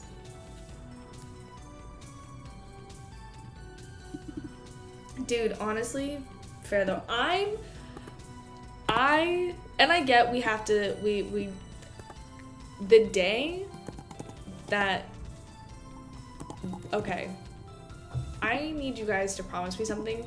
The day that Garamond Sparrow gets animated,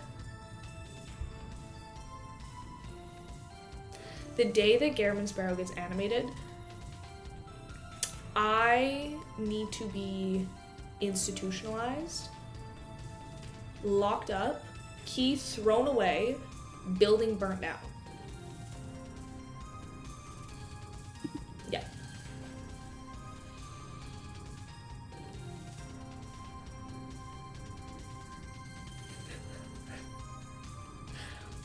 No, dude, it's reasonable. Yeah. The year, is it 2030 that season 3 is getting animated? I'm trying to remember. Yeah, because that's the year that I'm gone. That I'm sorry. That's the year that I'm gone. That's so far away. That's 5 years away. I'm so sad now. 5 years? 5 years? Can they just like speed run it? Can they hurry up? Like, why are they taking so long? It's kind of rude, no? Whatever. Rude. Those animators don't have to see their children and their family. Like, you don't have to see your children and your families. No. Lock them up. Lock them up and make them figure it out. I want it faster. Put them through work. Keep their families for ransom until they finish what they need to finish. That's what I'm saying. No, absolutely. I am on that Mappa mindset.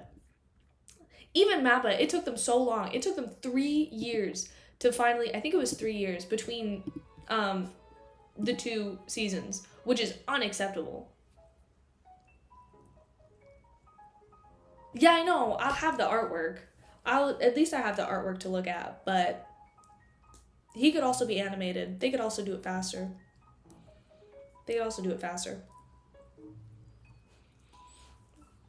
Sorry. I'm about that capitalistic, labor. I'm about that work when it comes to Lord of Mysteries and Garamond Sparrow. Any other day, fair working conditions, proper pay, but I mean, when it comes to this, kidnap the families, keep them for ransom, they're not allowed to leave until I get my boy on screen, That's just the way it is. I'll do it myself. I've already killed 20,000 people, so I might as well kidnap the families of these animators too. Hide your wife, hide your kids. Timothy's, they're still in the restaurant, Urgent Brand subconsciously replied when he pointed to the area where the moldy head had been purified.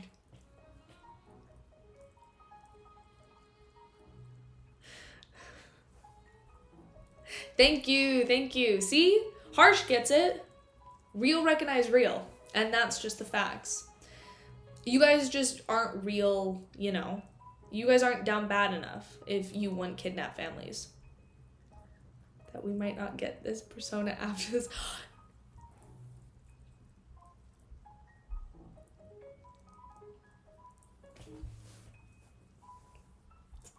We're not gonna get Garamond Sparrow's only in 1 volume?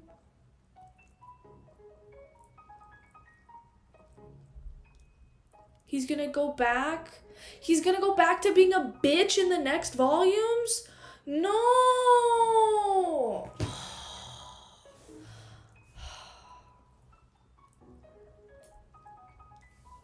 I'm gonna be that's so upsetting. That's so upsetting.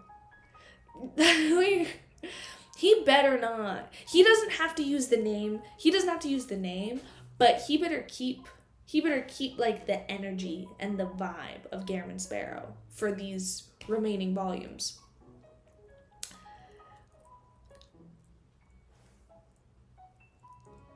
No, actually. Is it the longest? Okay. I get that there are other funny personas. I mean, like, I know that he's gonna have new ones each time and like we're gonna like them. I just want him to stay like this forever, you know? I don't want him to change. I don't want him to leave me. I get left enough, and the fact that he's leaving me now is just really rude. I still have him for like a whole nother volume, but we might as well break up now. We might as well just leave it on this note, but that's cool. Whatever.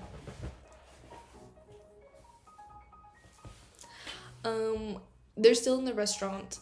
As he pointed to the area the moldy head had been purified and anxiously said, "What was that just now?"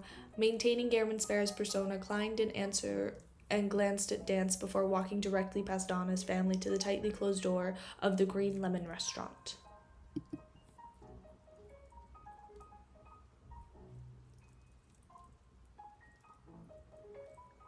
Is there lag? There shouldn't be any lag.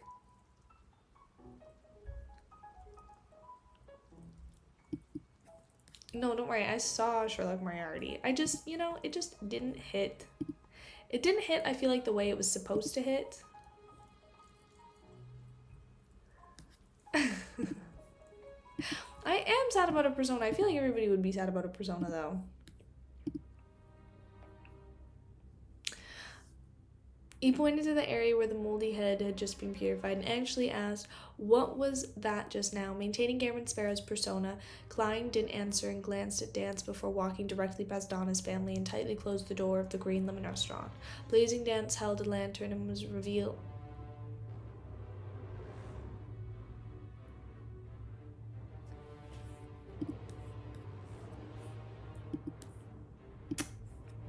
Yeah, Baby No Moretti. Sherlock Moretti looked exactly like Baby No Money. He did. I'll die on that hill that Baby No Money was literally just Sherlock Moriarty in a Klein cosplay. That was all it was. Actually, it was Klein in a Baby No Money cosplay. As if he was like investigating the Louvre robberies. That's what it was. Klein didn't answer and glanced at Dance before walking directly in. Udryan others and scoffed. "You don't have to worry about what that was. Just know that it's a monster that will harm you." If Garamond Sparrow wasn't only a few meters away, he even wanted to proclaim, "Only I, Lord Blazing Dance, can protect you." Cleves exchanged glances with Cecile and Teague before taking the initiative to step forward. He comforted his employees and said, "Leave your questions to after we get back to the White Agate." Frankly speaking, the three bodyguards had all been adventurers for varying periods of time.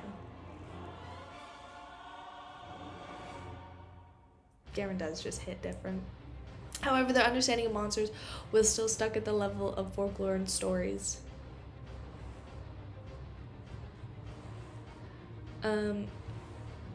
Of the drunken peers, they still found it rather surreal, as though they were in a dream.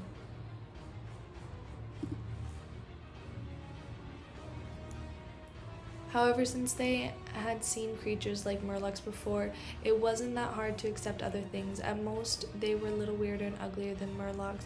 When they thought of this, their head calmed significantly. Their guns in their hands seemed to regain their strength. Bye! When they thought of this, their heads calmed significantly. However, the pure light that descended from the sky still exceeded their scope of understanding. They only felt that their worldview, outlook on life, and other values had long been formed, had begun wavering. All they could do was temporarily ignore it, suppressing all the emotions to the bottom of their hearts. Klein stopped at the door of the Green Lemon restaurant, raised his hand high, and tapped it with his finger. Thump, thump, thump. After the knock 3 times in a rhythmic fashion, no one answered, and there was silence. Not If not for the candlelight shining through the windows and the cracks in the door, Klein would have thought it was an empty building and had no longer abandoned. He knocked 3 more times within the restaurant. The silence continued. Everyone seemed to be abiding by the customers of not responding any knocking in the foggy weather. Klein retracted his right hand and patted the helm of his double-breasted frock coat. Suddenly he leaned back, lifted his knees, and kicked his right foot forward. With a bang, the restaurant's door suddenly opened wide, and the nails had fixed on the copper lock popped out. Wearing a tall coat, the boss, Fox, with his pudgy, nearly round face, was still standing in his original position. The ladies and gentlemen who had chosen to stay the night all opened the doors one by one and stood quietly at the door, looking over without a word. Wait, what? Do you want? Fox didn't flare up, his tone the same before. However, he had a revolver in his hand. With his spirit vision activated, Klein turned his head and looked around. He didn't find any traces of evil in any of the humans' presence. His gaze landed on the boss of the restaurant, and his gaze turned heavy. He looked into the owner's eyes and asked, "Where's the Timothy family?" Fox suppressed his emotions and thought, and through a storm was brewing in his dark brown eyes. While he looked at the man for 2 seconds, finally he unnaturally turned his head and said, "There's another table, foreigners upstairs. Get them to come down," Klein ordered coldly. Fox was silent for a few seconds until the man quickly drew his gun and aimed it at his head. He took a deep breath and sent a waiter up to the 2nd floor, leading the Timothy family down the stairs. What happened? Timothy was a man who was more than 30 years of age. He was on vacation with his newlywed wife. Klein lowered his gun and flatly said, "Some unexpected has happened in Bancy Harbor. Are you coming back with me to the ship or staying here?" "Something unexpected?" While Timothy ruminated over the words, he saw Erdry Branch outside nodding at him solemnly. He knew that the other party was a very rich, important, and export merchant who had 3 bodyguards with him. He believed that there were any unexpected circumstances, then it would be safer for them to safer to stay with them, so the answer was obvious. As for unique customs in Bancy Harbor, it was just a custom. He held his wife's hand and walked towards the door, politely smiling as he said, "All of our things are on the ship. Of course we'll stick with you. Thank you." He and his new wife expressed their gratitude in unison, walked past Klein, and joined the Branch family outside. Klein withdrew his revolver, pointed bow at Fox, and said, "Excuse me."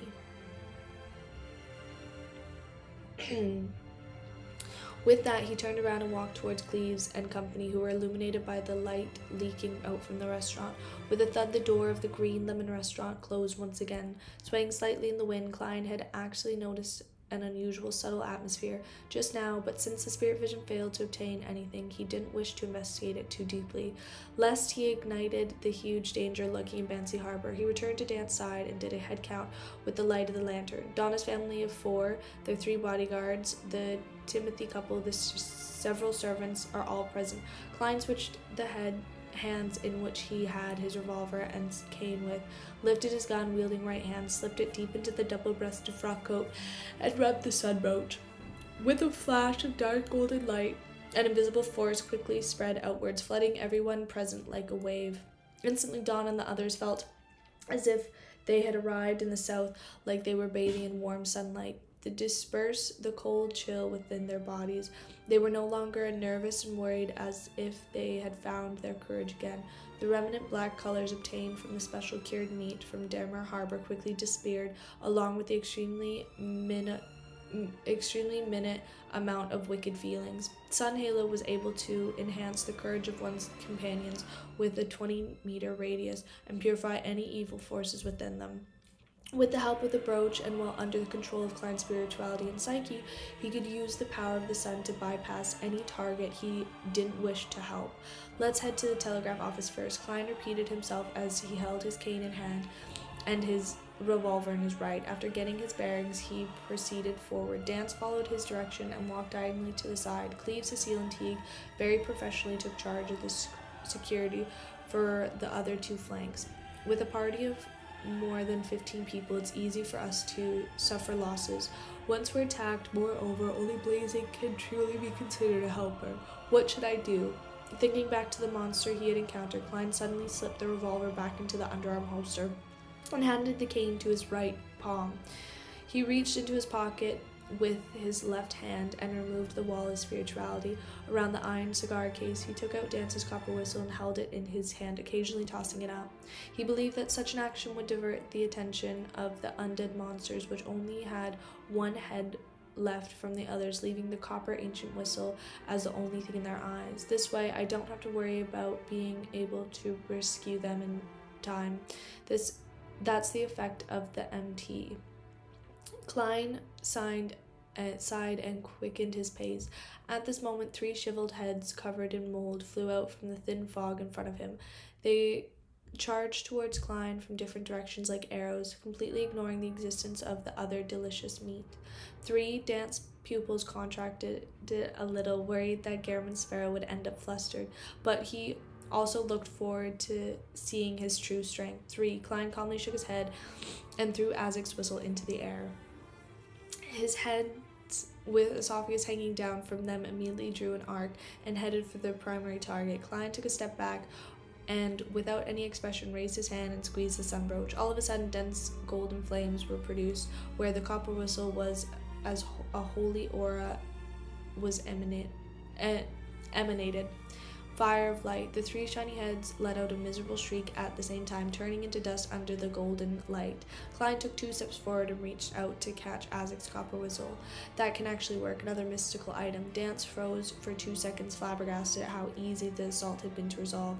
At that moment, Timothy and his wife also clearly saw what the things were which were attacking them looked like. One of them turned pale from fright, while the other asked flustered, What was that? Donna immediately turned around and nodded seriously. Leave your questions to after we get back to the white agate. With that said, she put her fingers to her lips, mimicking Uncle Sparrow's meaning of silence. Remember the holy aura displayed by young men in front of him. Timothy swallowed hard and pulled at his wife's hand. He fell silent while remaining alert, and his servants had no choice but to obey upon seeing this. Our group continued on through the moonlight streets. The lights of the house on either side of the street were extinguished, leaving only darkness behind the oriel windows. Donna felt as if pairs of eyes were following her and the others, but for some reason no one showed up. They must all be afraid of Uncle Sparrow. She held her brother's hand tight and walked amidst the protective circles of her parents. Suddenly a figure appeared in the side of the street. He wore a black coat and leaned forward, revealing a neck that was still bleeding. There was nothing above the neck, with the interior of the cloak reflecting the moonlight.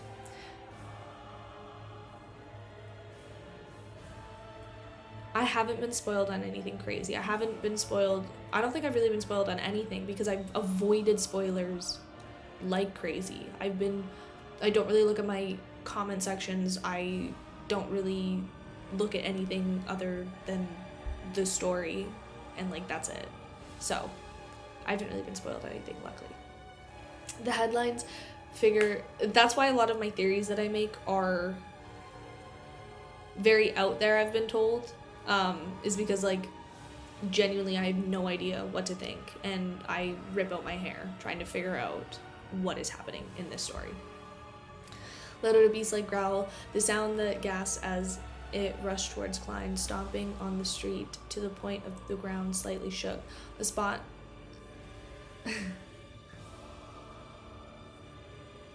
Okay, good. As long as the theories are good, that's all that I care about. Did you? What did you do? Was it on here or was it on TikTok comment section for spoilers? Or was it in the Discord? Is someone trying to screw me over in the Discord? On here. Oh, I didn't even see it. I was too locked in on what's happening. So thank you. Had been repeatedly the spot pass just happened to Dan's pathway. The infamous pirate cursed and flung an orange-yellow fireball, which had been repeatedly compressed from his hand. The fireball exploded, causing the headless man to retreat several steps. His clothes were tattered and his skin quickly charred, while his cloak was set on fire. However, to the monsters, that had already lost their life. Thank you.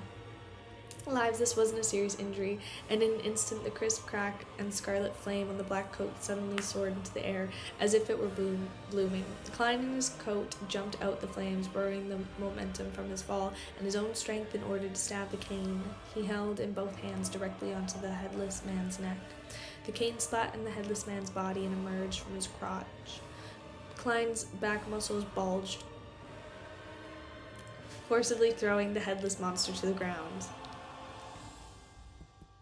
Klein! I want him to forcibly throw me to the ground. Taking advantage of the opportunity, he stood behind the monster and continued to grip the cane tightly while he poured his spirituality into the sun brooch. He had already used his spirit vision to determine that holy light summoning cleave of purification and fire of the light were all unable to deal with the blackish green monster in a short amount of time, so he could only use another method.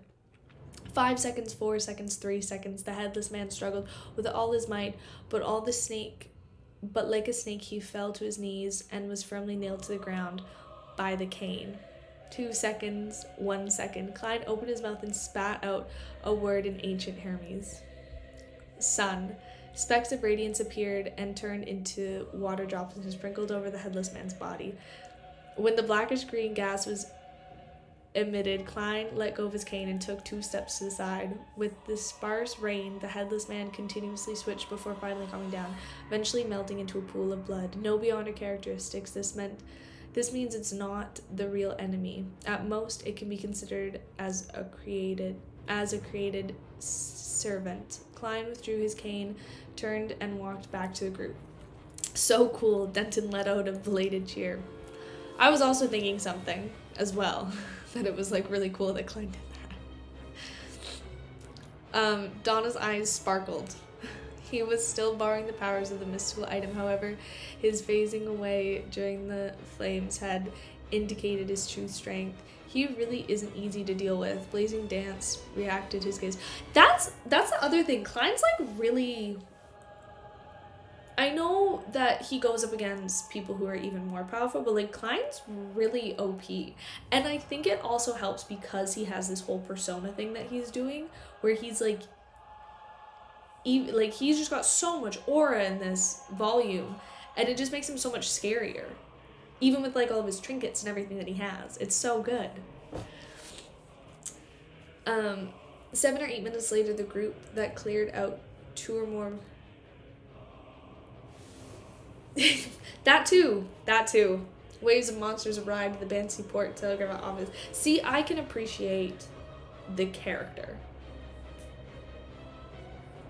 I really like Dance. I think that he's a fun side character. I think that he's a fun kind of comic relief character for the aggressive curtness of Garamond Sparrow. And I think that their dynamic is very fun as well. I want to see... Yeah. No, actually. Oh, really? I feel like he would be like a cool character, and I want to like learn more about him. There's a lot... I like the characters in this volume a lot, especially the ones that we're like just learning about. So I'm really excited to learn more about them and have more interactions with them all. Cleves took the initiative and knocked on the door. "Who is it?" A gentle female voice came from inside. "We're looking for the captain of the White Agate, Mr. Elland." Cleves answered through the door. In a quiet night, the woman's voice spoke in a moderate pace. He and his first mate went to the next door to the cathedral. A person speaking sounds odd, or like she's the only... Or is she like that only on similar nights? Klein flicked a gold coin and confirmed that she wasn't lying. As they were preparing to leave, the female voice in the telegraph office hesitated and said, Can you guys help me take notes of someone? He's my colleague. He went out before the wind started tonight and never came back. His name is Pavo Court." Chapter 510. Which dynamic? Sherlock and Emlyn.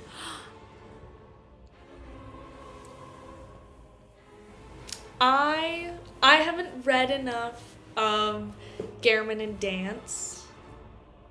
Oh, that's like really hard. Because I know, but here's the thing, I really loved Emlyn and Sherlock. I feel like Gehrman, like any dynamic you have with Gehrman is going to be really, really good. But I would say, from what I've read so far, I like Emlyn and Sherlock's dynamic a bit more than I like Gehrman and Dance.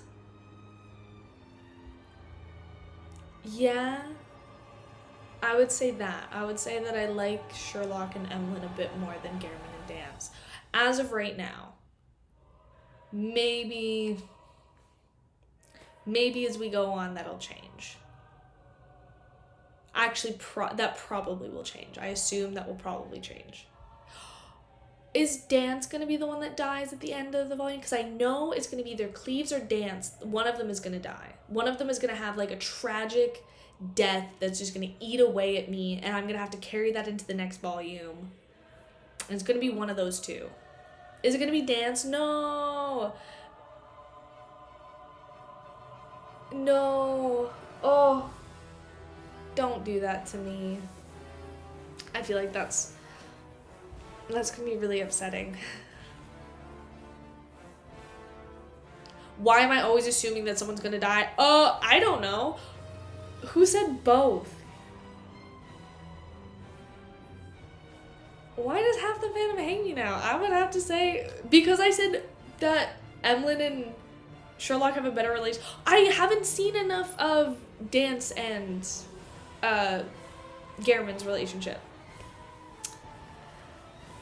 And why do I always assume someone's gonna die? Because somebody always does die.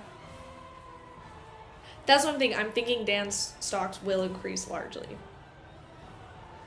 That's the thing, is like, I'm terrified.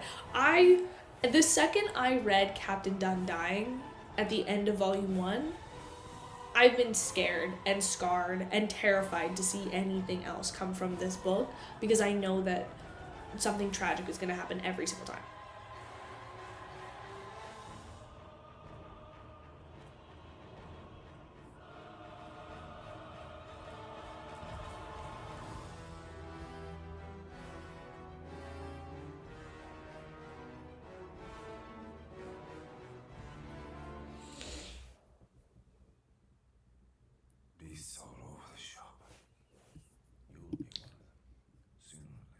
I know. I feel like there are no happy endings in Lord of Mysteries. What do you mean he's gonna go out blazing?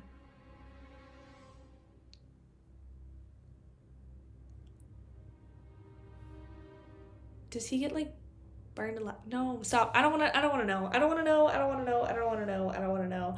I don't wanna know. I don't want anybody else to die. Can't we all just be happy? Can't we all just live in a world where nobody else has to die and everyone's happy? Other than, you know, the animators, because they don't deserve happiness until Gehrman Sparrow's animated, but, you know, some people have to work for it.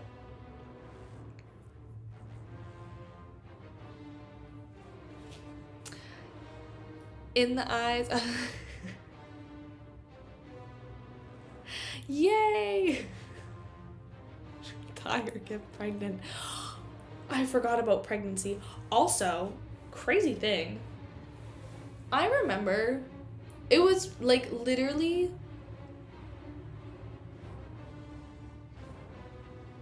I can never tell if I'm being gaslit or if like someone's actually about to die or like whatever is actually gonna happen. Because I do keep thinking someone's gonna die. Because someone is going to die. And that's just like... The sweet blood. And... Oh, it seems to me. Oh my god. And someone is going to die. And I'm just like preparing and waiting for it. Anyway, we're on chapter 5:10. I think I'm gonna do, this is gonna be my last chapter, and then we're gonna finish them again later.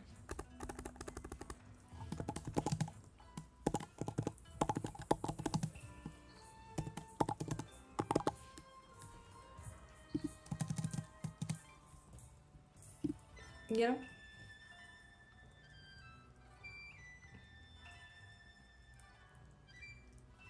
That's the thing, is I'm smart enough to like prepare myself ahead of time and kind of guess who's gonna die at the end of the volume, and then I can like not be okay with it, because I cry every single time, but I can at least like understand that it's coming, you know?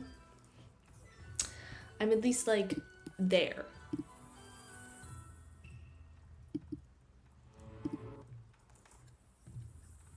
And I'm yeah. Oh, don't lie to me and say it's gonna have a happy ending. We both know it's not gonna have a happy ending.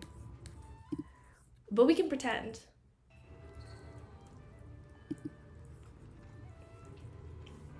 Okay. Pavo Court. Cleves. Pregnancy and mushrooms. Oh, are we gonna... Okay. I remember... This is what I was gonna say. This isn't the reason why I started Lord of Mysteries. However, I was told that there was Mpreg in this at some point. Is it Klein? Is Klein gonna get pregnant at some point? I feel like if anybody was, it would be Klein.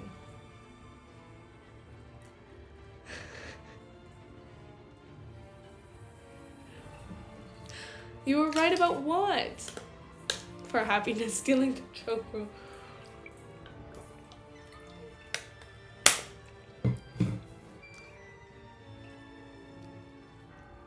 Okay. I will find out. Pablo, my message before you say.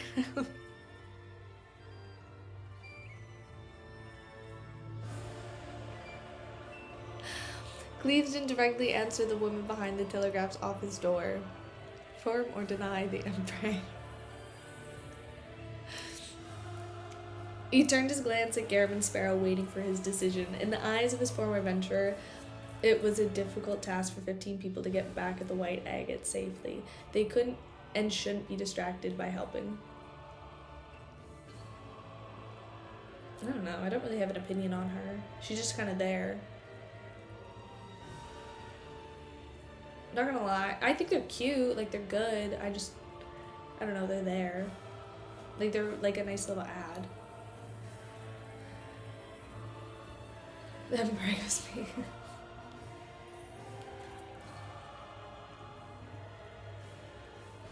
Actually, the Emperor was from me to Garriman Sparrow. Honestly, here's the thing. Garriman Sparrow is like, he's really scary and he is really like, I feel like Garriman Sparrow is like low-key, kind of submissive and breedable. Like a little bit. You know? But in like a not, but in like a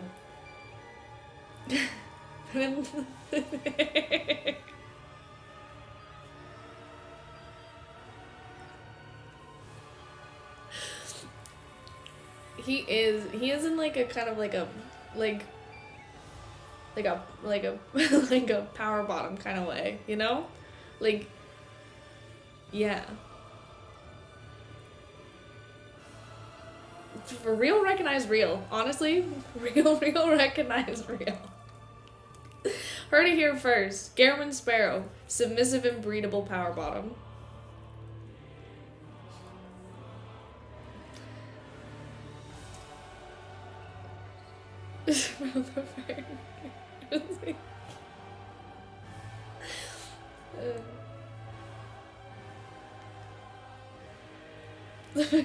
It's not good too.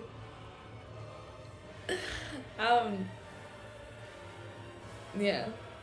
And speaking of Mpreg, it's probably Eamon that's giving him back shots. They were the only ones who had the right decision, because they're both like, you know, This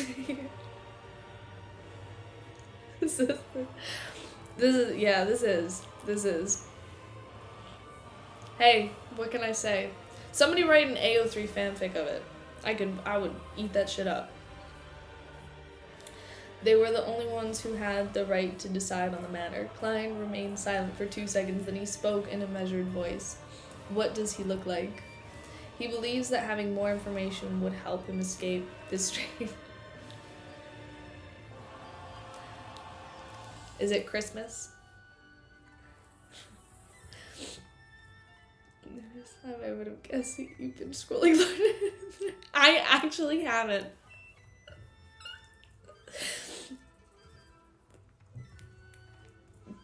I haven't, but I will now. I'm gonna speedrun volume 3 just so I can go, no, because I might get spoiled something else. I'm gonna have to speedrun the first book so I can run over to AO3. But then it might be ruined by then. I don't know. We'll see. While I'm crying, Klein was also warned himself not to pursue the matter too deeply or else that might risk triggering the danger dormant in Bansi Harbor. That's what I was thinking too. I've loved the Demoness Pathway since I started the book.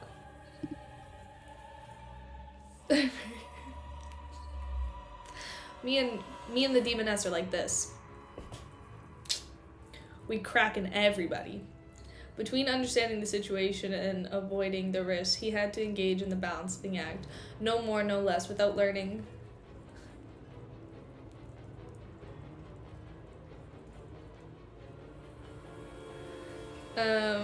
No more, no less, without learning too far left or right. This might be easy or difficult feat.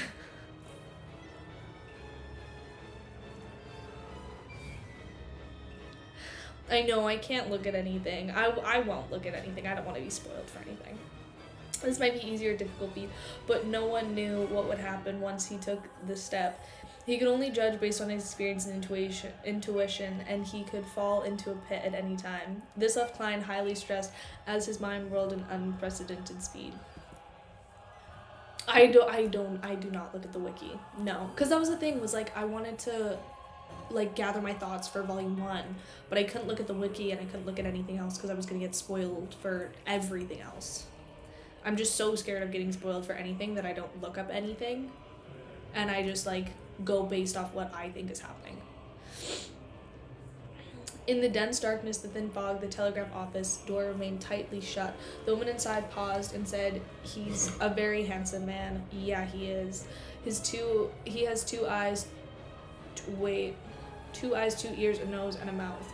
Why does this answer sound so scary? Is there something wrong with this woman? According to the customs of Bansi Harbor, she shouldn't have ever even responded. Blazing Dance had the urge to kick open the door, rush into the telegraph office, and check the situation inside. It was at this moment that he saw Cameron Sparrow put his hands on his hat and turn to the side.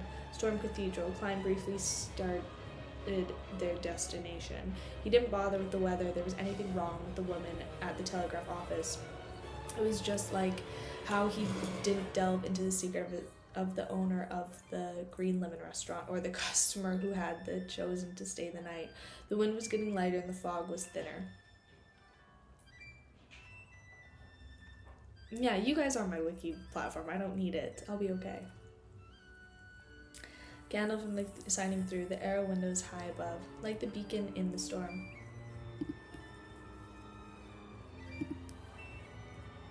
After Klein used Sun Halo again, Donna and the others regained some of their courage, like people who had fallen into the water and desperately grabbed onto the last straw. They hurriedly walked to the empty streets in the silence.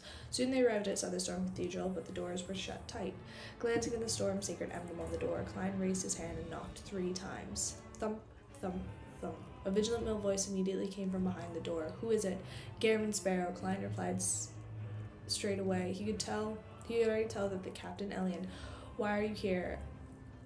Elend asked again without opening the door. Klein raised his cane and calmly said, "You helped me pay White Shark's compensation." Oh, did something happen? By the end of volume 3, too many to count. It's been like a lot slower for clips because things have been chill, but I think it's going to be too many to count. This is just such a good volume, you know?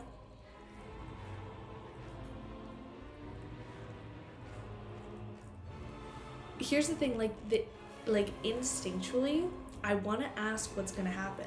Like, I got spoiled in the most mind-fucking plot twist in the book. Like, I want to know what that is. I want to know what the most mind-twisting plot twist is. Like, but I don't, because I want to have it happen. But that's also why I'm so scared for Volume 4. Terrified for Volume 4, because you guys will not shut up about Volume 4. Nobody shuts up about Volume 4. The version of figure eclipse will be immense. I know, but I want to know what's gonna happen so bad. I'm so scared.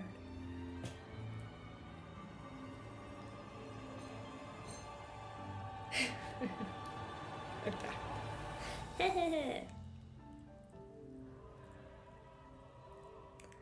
A heavy, chunking sound rang, and Klein saw Ellen in this boat-shaped hat, sword in one hand and musket in the other.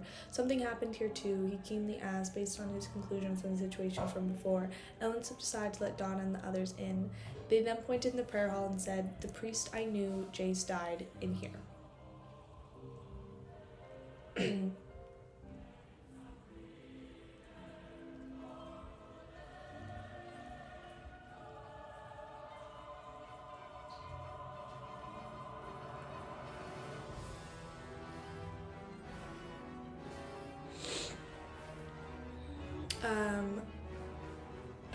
He was decapitated, and Bishop Millet is nowhere to be found. Same for the other priests. Also, the servants in the church are all gone. The dead priest with the missing bishop. The whole cathedral is devoid of living. This is a little problematic. Klein gripped the cold as a copper whistle, his heart sinking. Of course, he was very clear that the priest and the bishop weren't the main force of the Church of Storms, that men managed beyonder matters in Banshee Harbor. Underneath this cathedral, there was definitely a mandated Punisher team formed out of 6 to 8 beyonders, as well as an infinite number of sealed artifacts. Even high sequence beyonders wouldn't be able to wipe out this force in a short span of time without causing a stir. As long as they're alive and able to use sealed artifacts, the problem shouldn't be too terrible. So at this point in time, what is the mandated Punisher team doing? Based on the previous experience as the Nighthawks, Klein made a guess of the standard operation procedures. In the process, he followed Ellen to the prayer hall and examined the body of the deceased priest. Jace died a tragic death, as if his head had been decapitated. While he was still alive, unlike the monsters outside, his esophagus and head were separated. While Klein's spirit vision, the priest no longer had any remnant spirit. It would be very difficult to have a successful spirit channeling ritual. It's due to the unique killing techniques.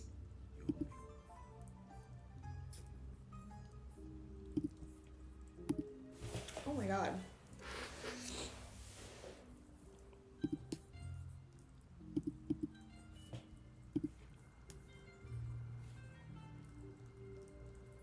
It would be very difficult to successfully spirit channel rituals.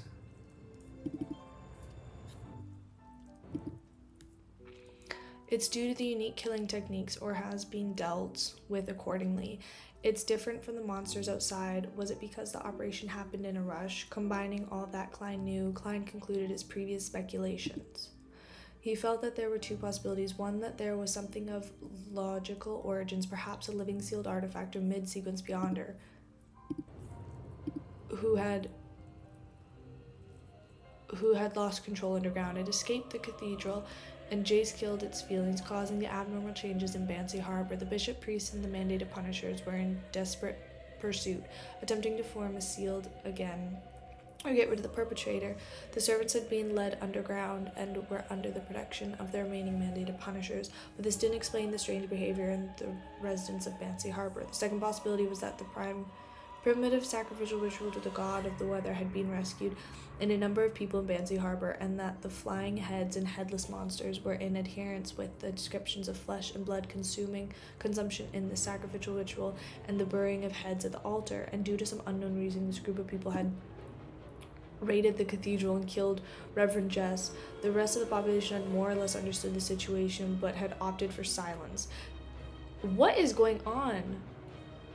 They must have already assaulted the area underground and currently engaged in the intense battle with the mandated punchers, priests, and the bishops, who were obeyed by sealed artifacts. They might have transformed all of the servants into monsters or thrown them out.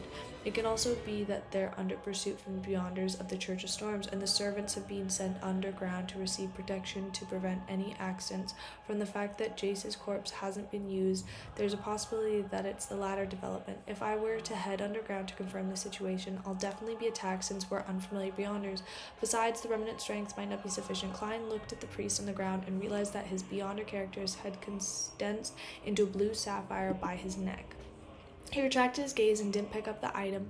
He didn't want to attract the violent retaliation from the short-tempered Church of Storms, so he turned to Elend and Harris. Let's return to the ship first. Yes, please. I don't get why we're still in Banshee Harbor. Genuinely, why are we not on the ship? Why are we not leaving? Why are we still here? If they die, that's on them.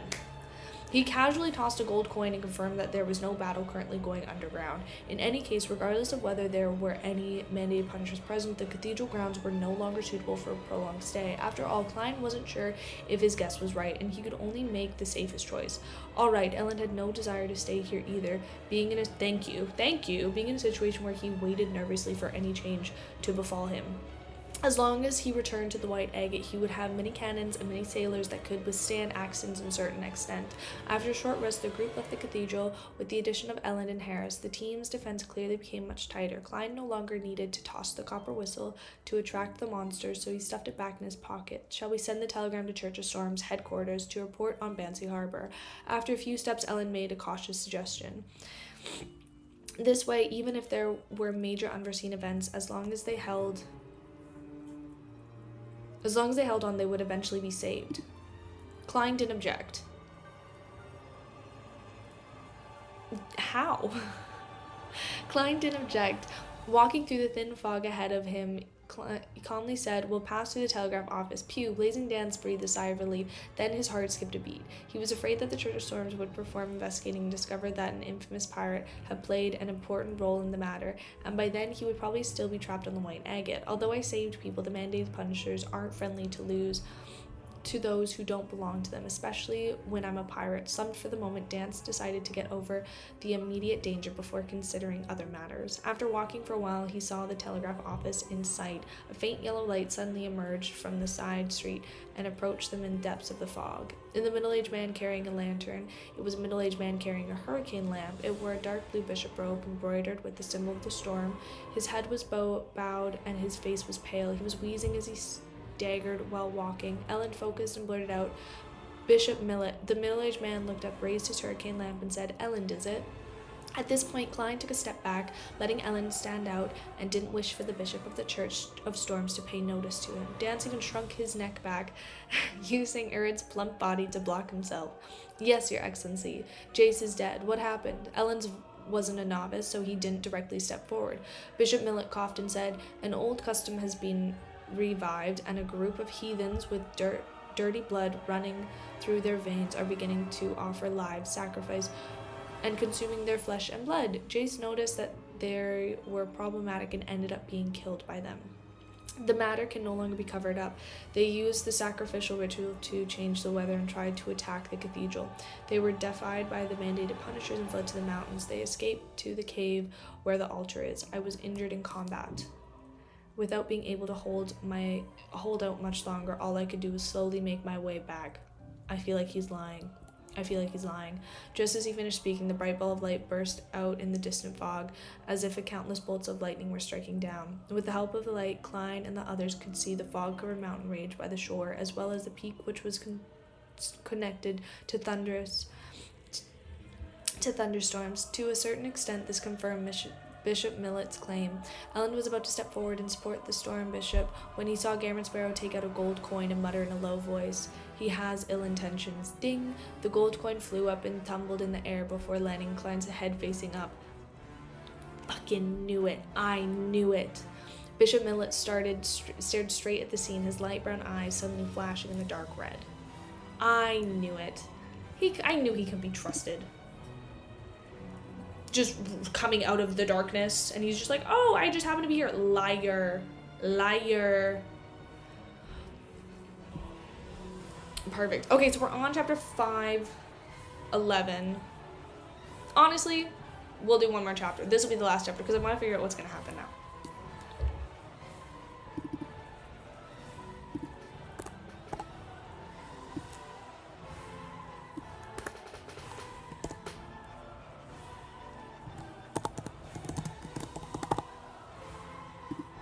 Got a little snitch on our hands here. Okay. Oh, I'm so excited. I'm so excited. These are also long chapters because it shows like how many pages are in each of the chapters. And normally they range on like, just with how I have it, it's like 16 to like 14 to like 16. But these are like 18 pages. So they're like longer chapters too.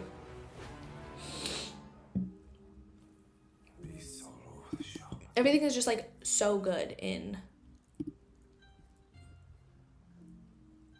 this volume.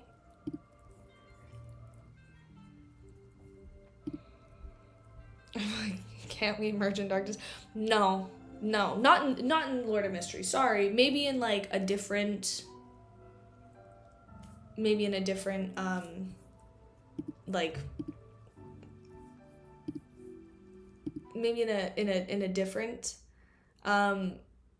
book we can. Definitely not Lord of Mysteries, like at all. Not even a little bit. Can you do that? Like, not at all. I would be running for the hills if I saw anybody come out in the dark. Okay, whoosh. The strong gale blew out from Bishop Millet's body, lifting up his dark blue bishop robes. Crack, crack, crack, crack. The branches of the nearby trees snapped as they flew into the air. Donna's body momentarily rose a few meters in the air before being thrown out several meters. She's a child! Her body ached all over when she fell to the ground. It wasn't just her. Cecile, Denton, Timothy, Harris, and the others were all blown up by the wind and landed in different spots. Only Cleves, Teague, and Erdry, either because of their training or abnormally heavily weight, staggered to the ground and tumbled a few times. Ellen, who was facing Bishop Millet directly, did a series of retreating and backward somersaulting actions, dodging the incoming blow from the wind.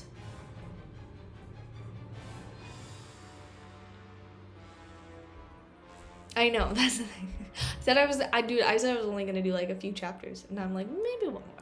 Ellen, who was facing Bishop Millet directly, did a series of retreating, the backward somersaulting actions, dodging. Klein and Dance didn't attempt to resist it head on. Instead, they flew backward like kites. Although they looked like they were about to collapse on the ground, they ultimately managed to keep their balance. As soon as the hurricane stopped, six figures emerged from the disappearing fog. They were all wearing black cloaks and they were headless. Left with only bloody necks, their hoods were supported up by eddies of the hurricane. Their throats emanated low grunts of beast-like moments before they were ready to attack.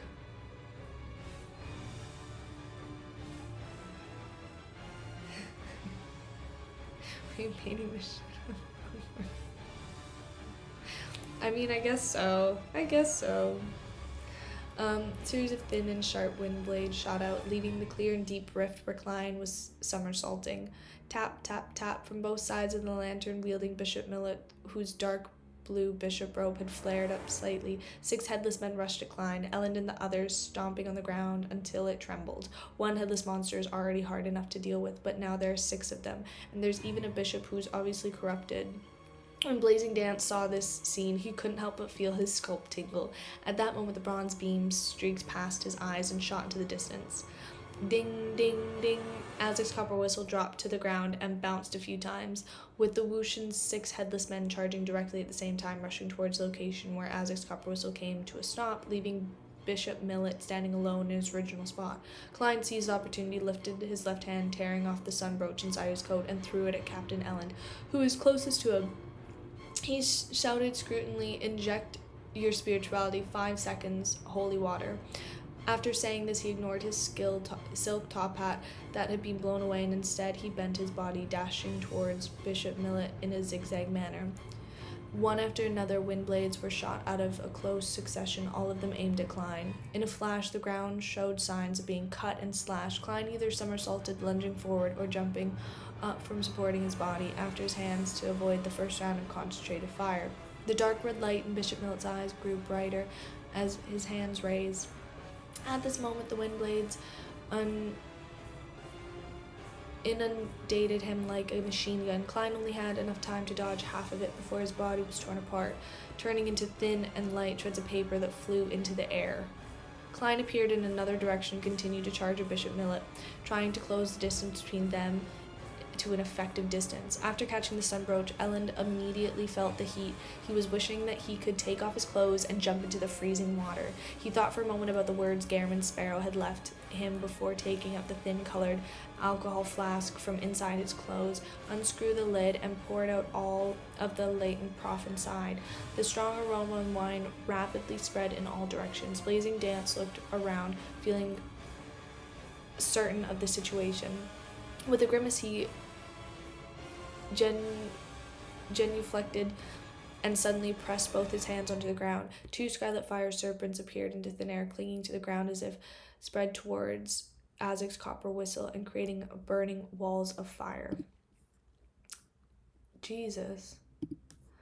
His original plan had been to throw fireballs at Bishop Millet and let Garamond Sparrow use the flames to easily jump towards the bishop and launch an attack. However, after seeing this and the area around the bishop was filled with freezing gales, he rashly gave up on the idea.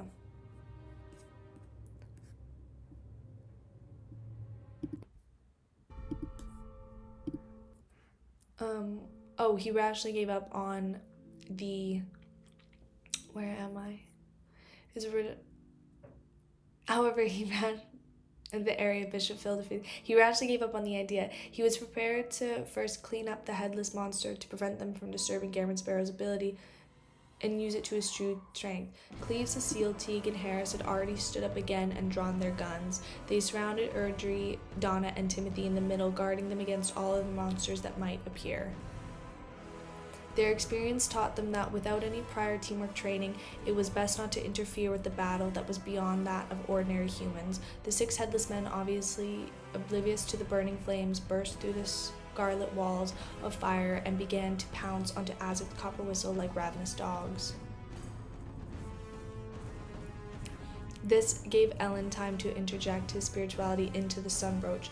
With composure, after the holy water condensed, he dripped them onto the alcohol flask. Seeing that the headless people in the frenzied bunch, Dan's heart skipped a beat. He bent down halfway and, with a flushed face, condensed a scrolling white flaming spear in the right path.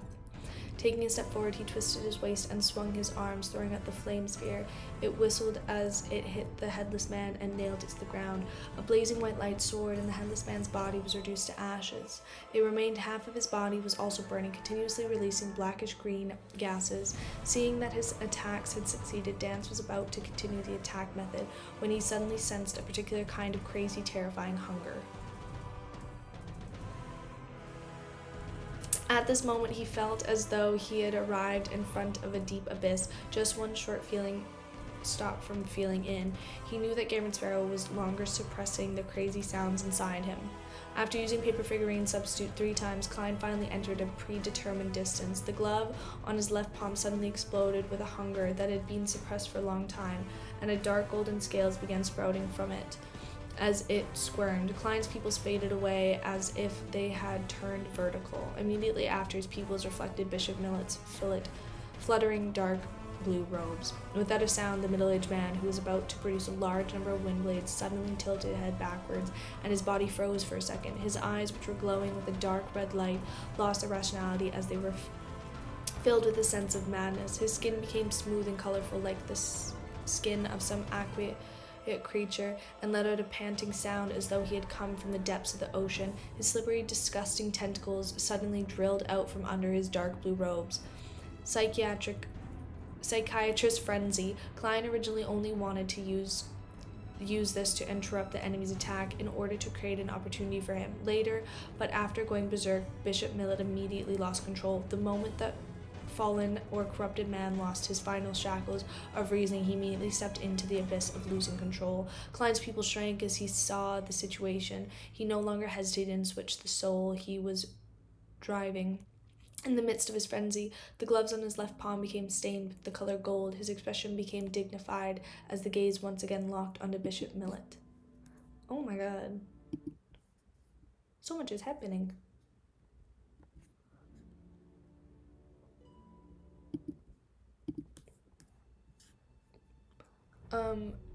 Bishop Millet. In an instant, eyes lit up in two bolts of lightning. All of a sudden, Bishop Millet let out a blood-curdling screech. His palms and tentacles retracted and covered his head. The psyche had been penetrated, causing him indescribable pain. Interrogator. Kinda crazy. Klein pushed himself up with his right hand, and his left hand lit up with a replenished balance. Right on the heels of that, he leaned back and opened his arms as if to embrace the sun. The thick, pure, and blazing brilliance descended from the sky, landing on Bishop Millet and enveloping him with it. The surroundings changed as though it was daytime. The strong gales came to an abrupt halt. Sequence 5, Priest of Light. Bishop Millet body began to evaporate, first his skin, then his tentacles, and finally his flesh. By the time the brilliant pillar of light disappeared, he no longer looked human. Instead, he had turned into a monster made of bones and flesh. Whatever was left of his aura was rather weak. However, he wasn't dead. The vitality of a rampager was stronger than even before. Klein's expression didn't change. He took a few steps forward and rushed to the battered body of Bishop Millet. He genuflected, leaned towards, and pressed his left palm against the flesh. He stopped using the power of the Priest of Light because he wanted to leave some food for creeping hunger. Small cracks suddenly appeared in the palm region of the glove as 2 rows of illusory white and eerie teeth grew. Out from the madman madly devoured any flesh, bones, and spirituality. However, Bishop Millet continued struggling. He steadied his hand and grew new tentacles, trying to entangle Klein and pull him into his embrace. Klein threw his cane, pulled out his revolver, and fired 5 shots, quick recession, at the monster. Bang, bang, bang, bang, bang. The bullets, ranging from pale gold, brass, and silver colors, struck Bishop Millet, igniting patches of different colored flames. Bishop Millet let out a cold, blood-curdling screech, one more, and came to his soul. He finally wasn't able to resist creeping hunger. Even his flesh and soul were transformed into a turret that poured into the insatiable mouth. In just 2 to 3 seconds, all that was left on the ground were clothes, money, and specks of dark blue-green light blobs. This was the difference between devouring and grazing. Klein wanted the latter more, but there was no other food around. Meanwhile, Captain Ellen had already created 2 rounds of holy water inside the alcohol flask. Dance hurriedly shouted at him, "Throw it over." Without hesitation, Ellen threw the alcohol flask towards the headless men who were still vying for the copper whistle. Dance cleared his throat and stood up straight. He leisurely inserted his left palm into his pocket and pushed forward with his right hand, quickly forming many scarlet fire ravens around him. These half-illusory fire ravens flapped their wings and flew out, following different trajectories of attack. At the same time, they collided with the alcohol flask, which happened to be right on top of the group of headless people. Rumble. The alcohol flask shattered as sun-holy water splattered everywhere. Sizzle. The remaining headless people were all drenched as they screamed and twitched in pain before falling to the ground. They melted away quickly as the blood of Azek's copper whistle lay still in the middle of the purified area. It's resolved. Garamond Sparrow is really strong. Even if he encounters Captain, he'll have the ability to resist her. It's a pity that I didn't get to see what beyond her powers he had used. Dance turned his head and looked at Klein, who was standing in front of the remains of Bishop Millet, and silently sighed. Then he saw Garamond Sparrow glance coldly at him. Subconsciously, Dance, dejected, ran out and picked up Azek's copper whistle. Donna rubbed her bruised arm and saw Uncle Sparrow in his long black coat walking back a few steps before stooping to pick up his half-top hat, silently dusted off, and put it back on. Oh my god, chapter 512, the end of things. That was a crazy chapter. Okay, I'm going to leave it here because there's 20 pages in this chapter. So I'm going to leave it here and we're going to start at 512 tomorrow. So I'm going to read the rest of that. Don't? Okay, why? Should I just finish this chapter?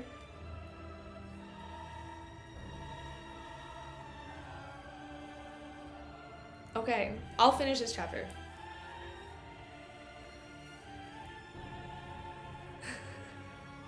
I'm gonna stop here. And I'm gonna read this tomorrow. And we're gonna be done for tonight.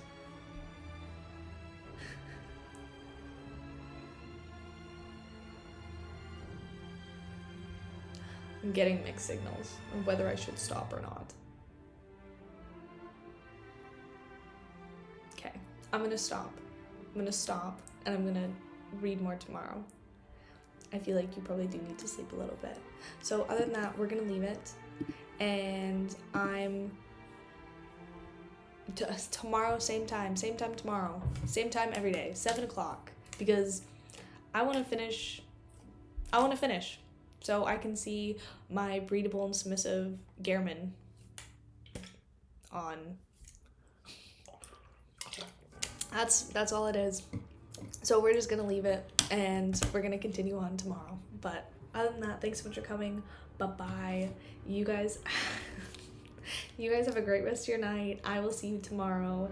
And honestly, I might even have a review for the few chapters that we read today, but probably not. I think I'm gonna have like a few more, and then we'll do a review after that. But we'll just leave it. Other than that, bye-bye. Have a good night or good day, wherever you're at, and I will see you guys next time.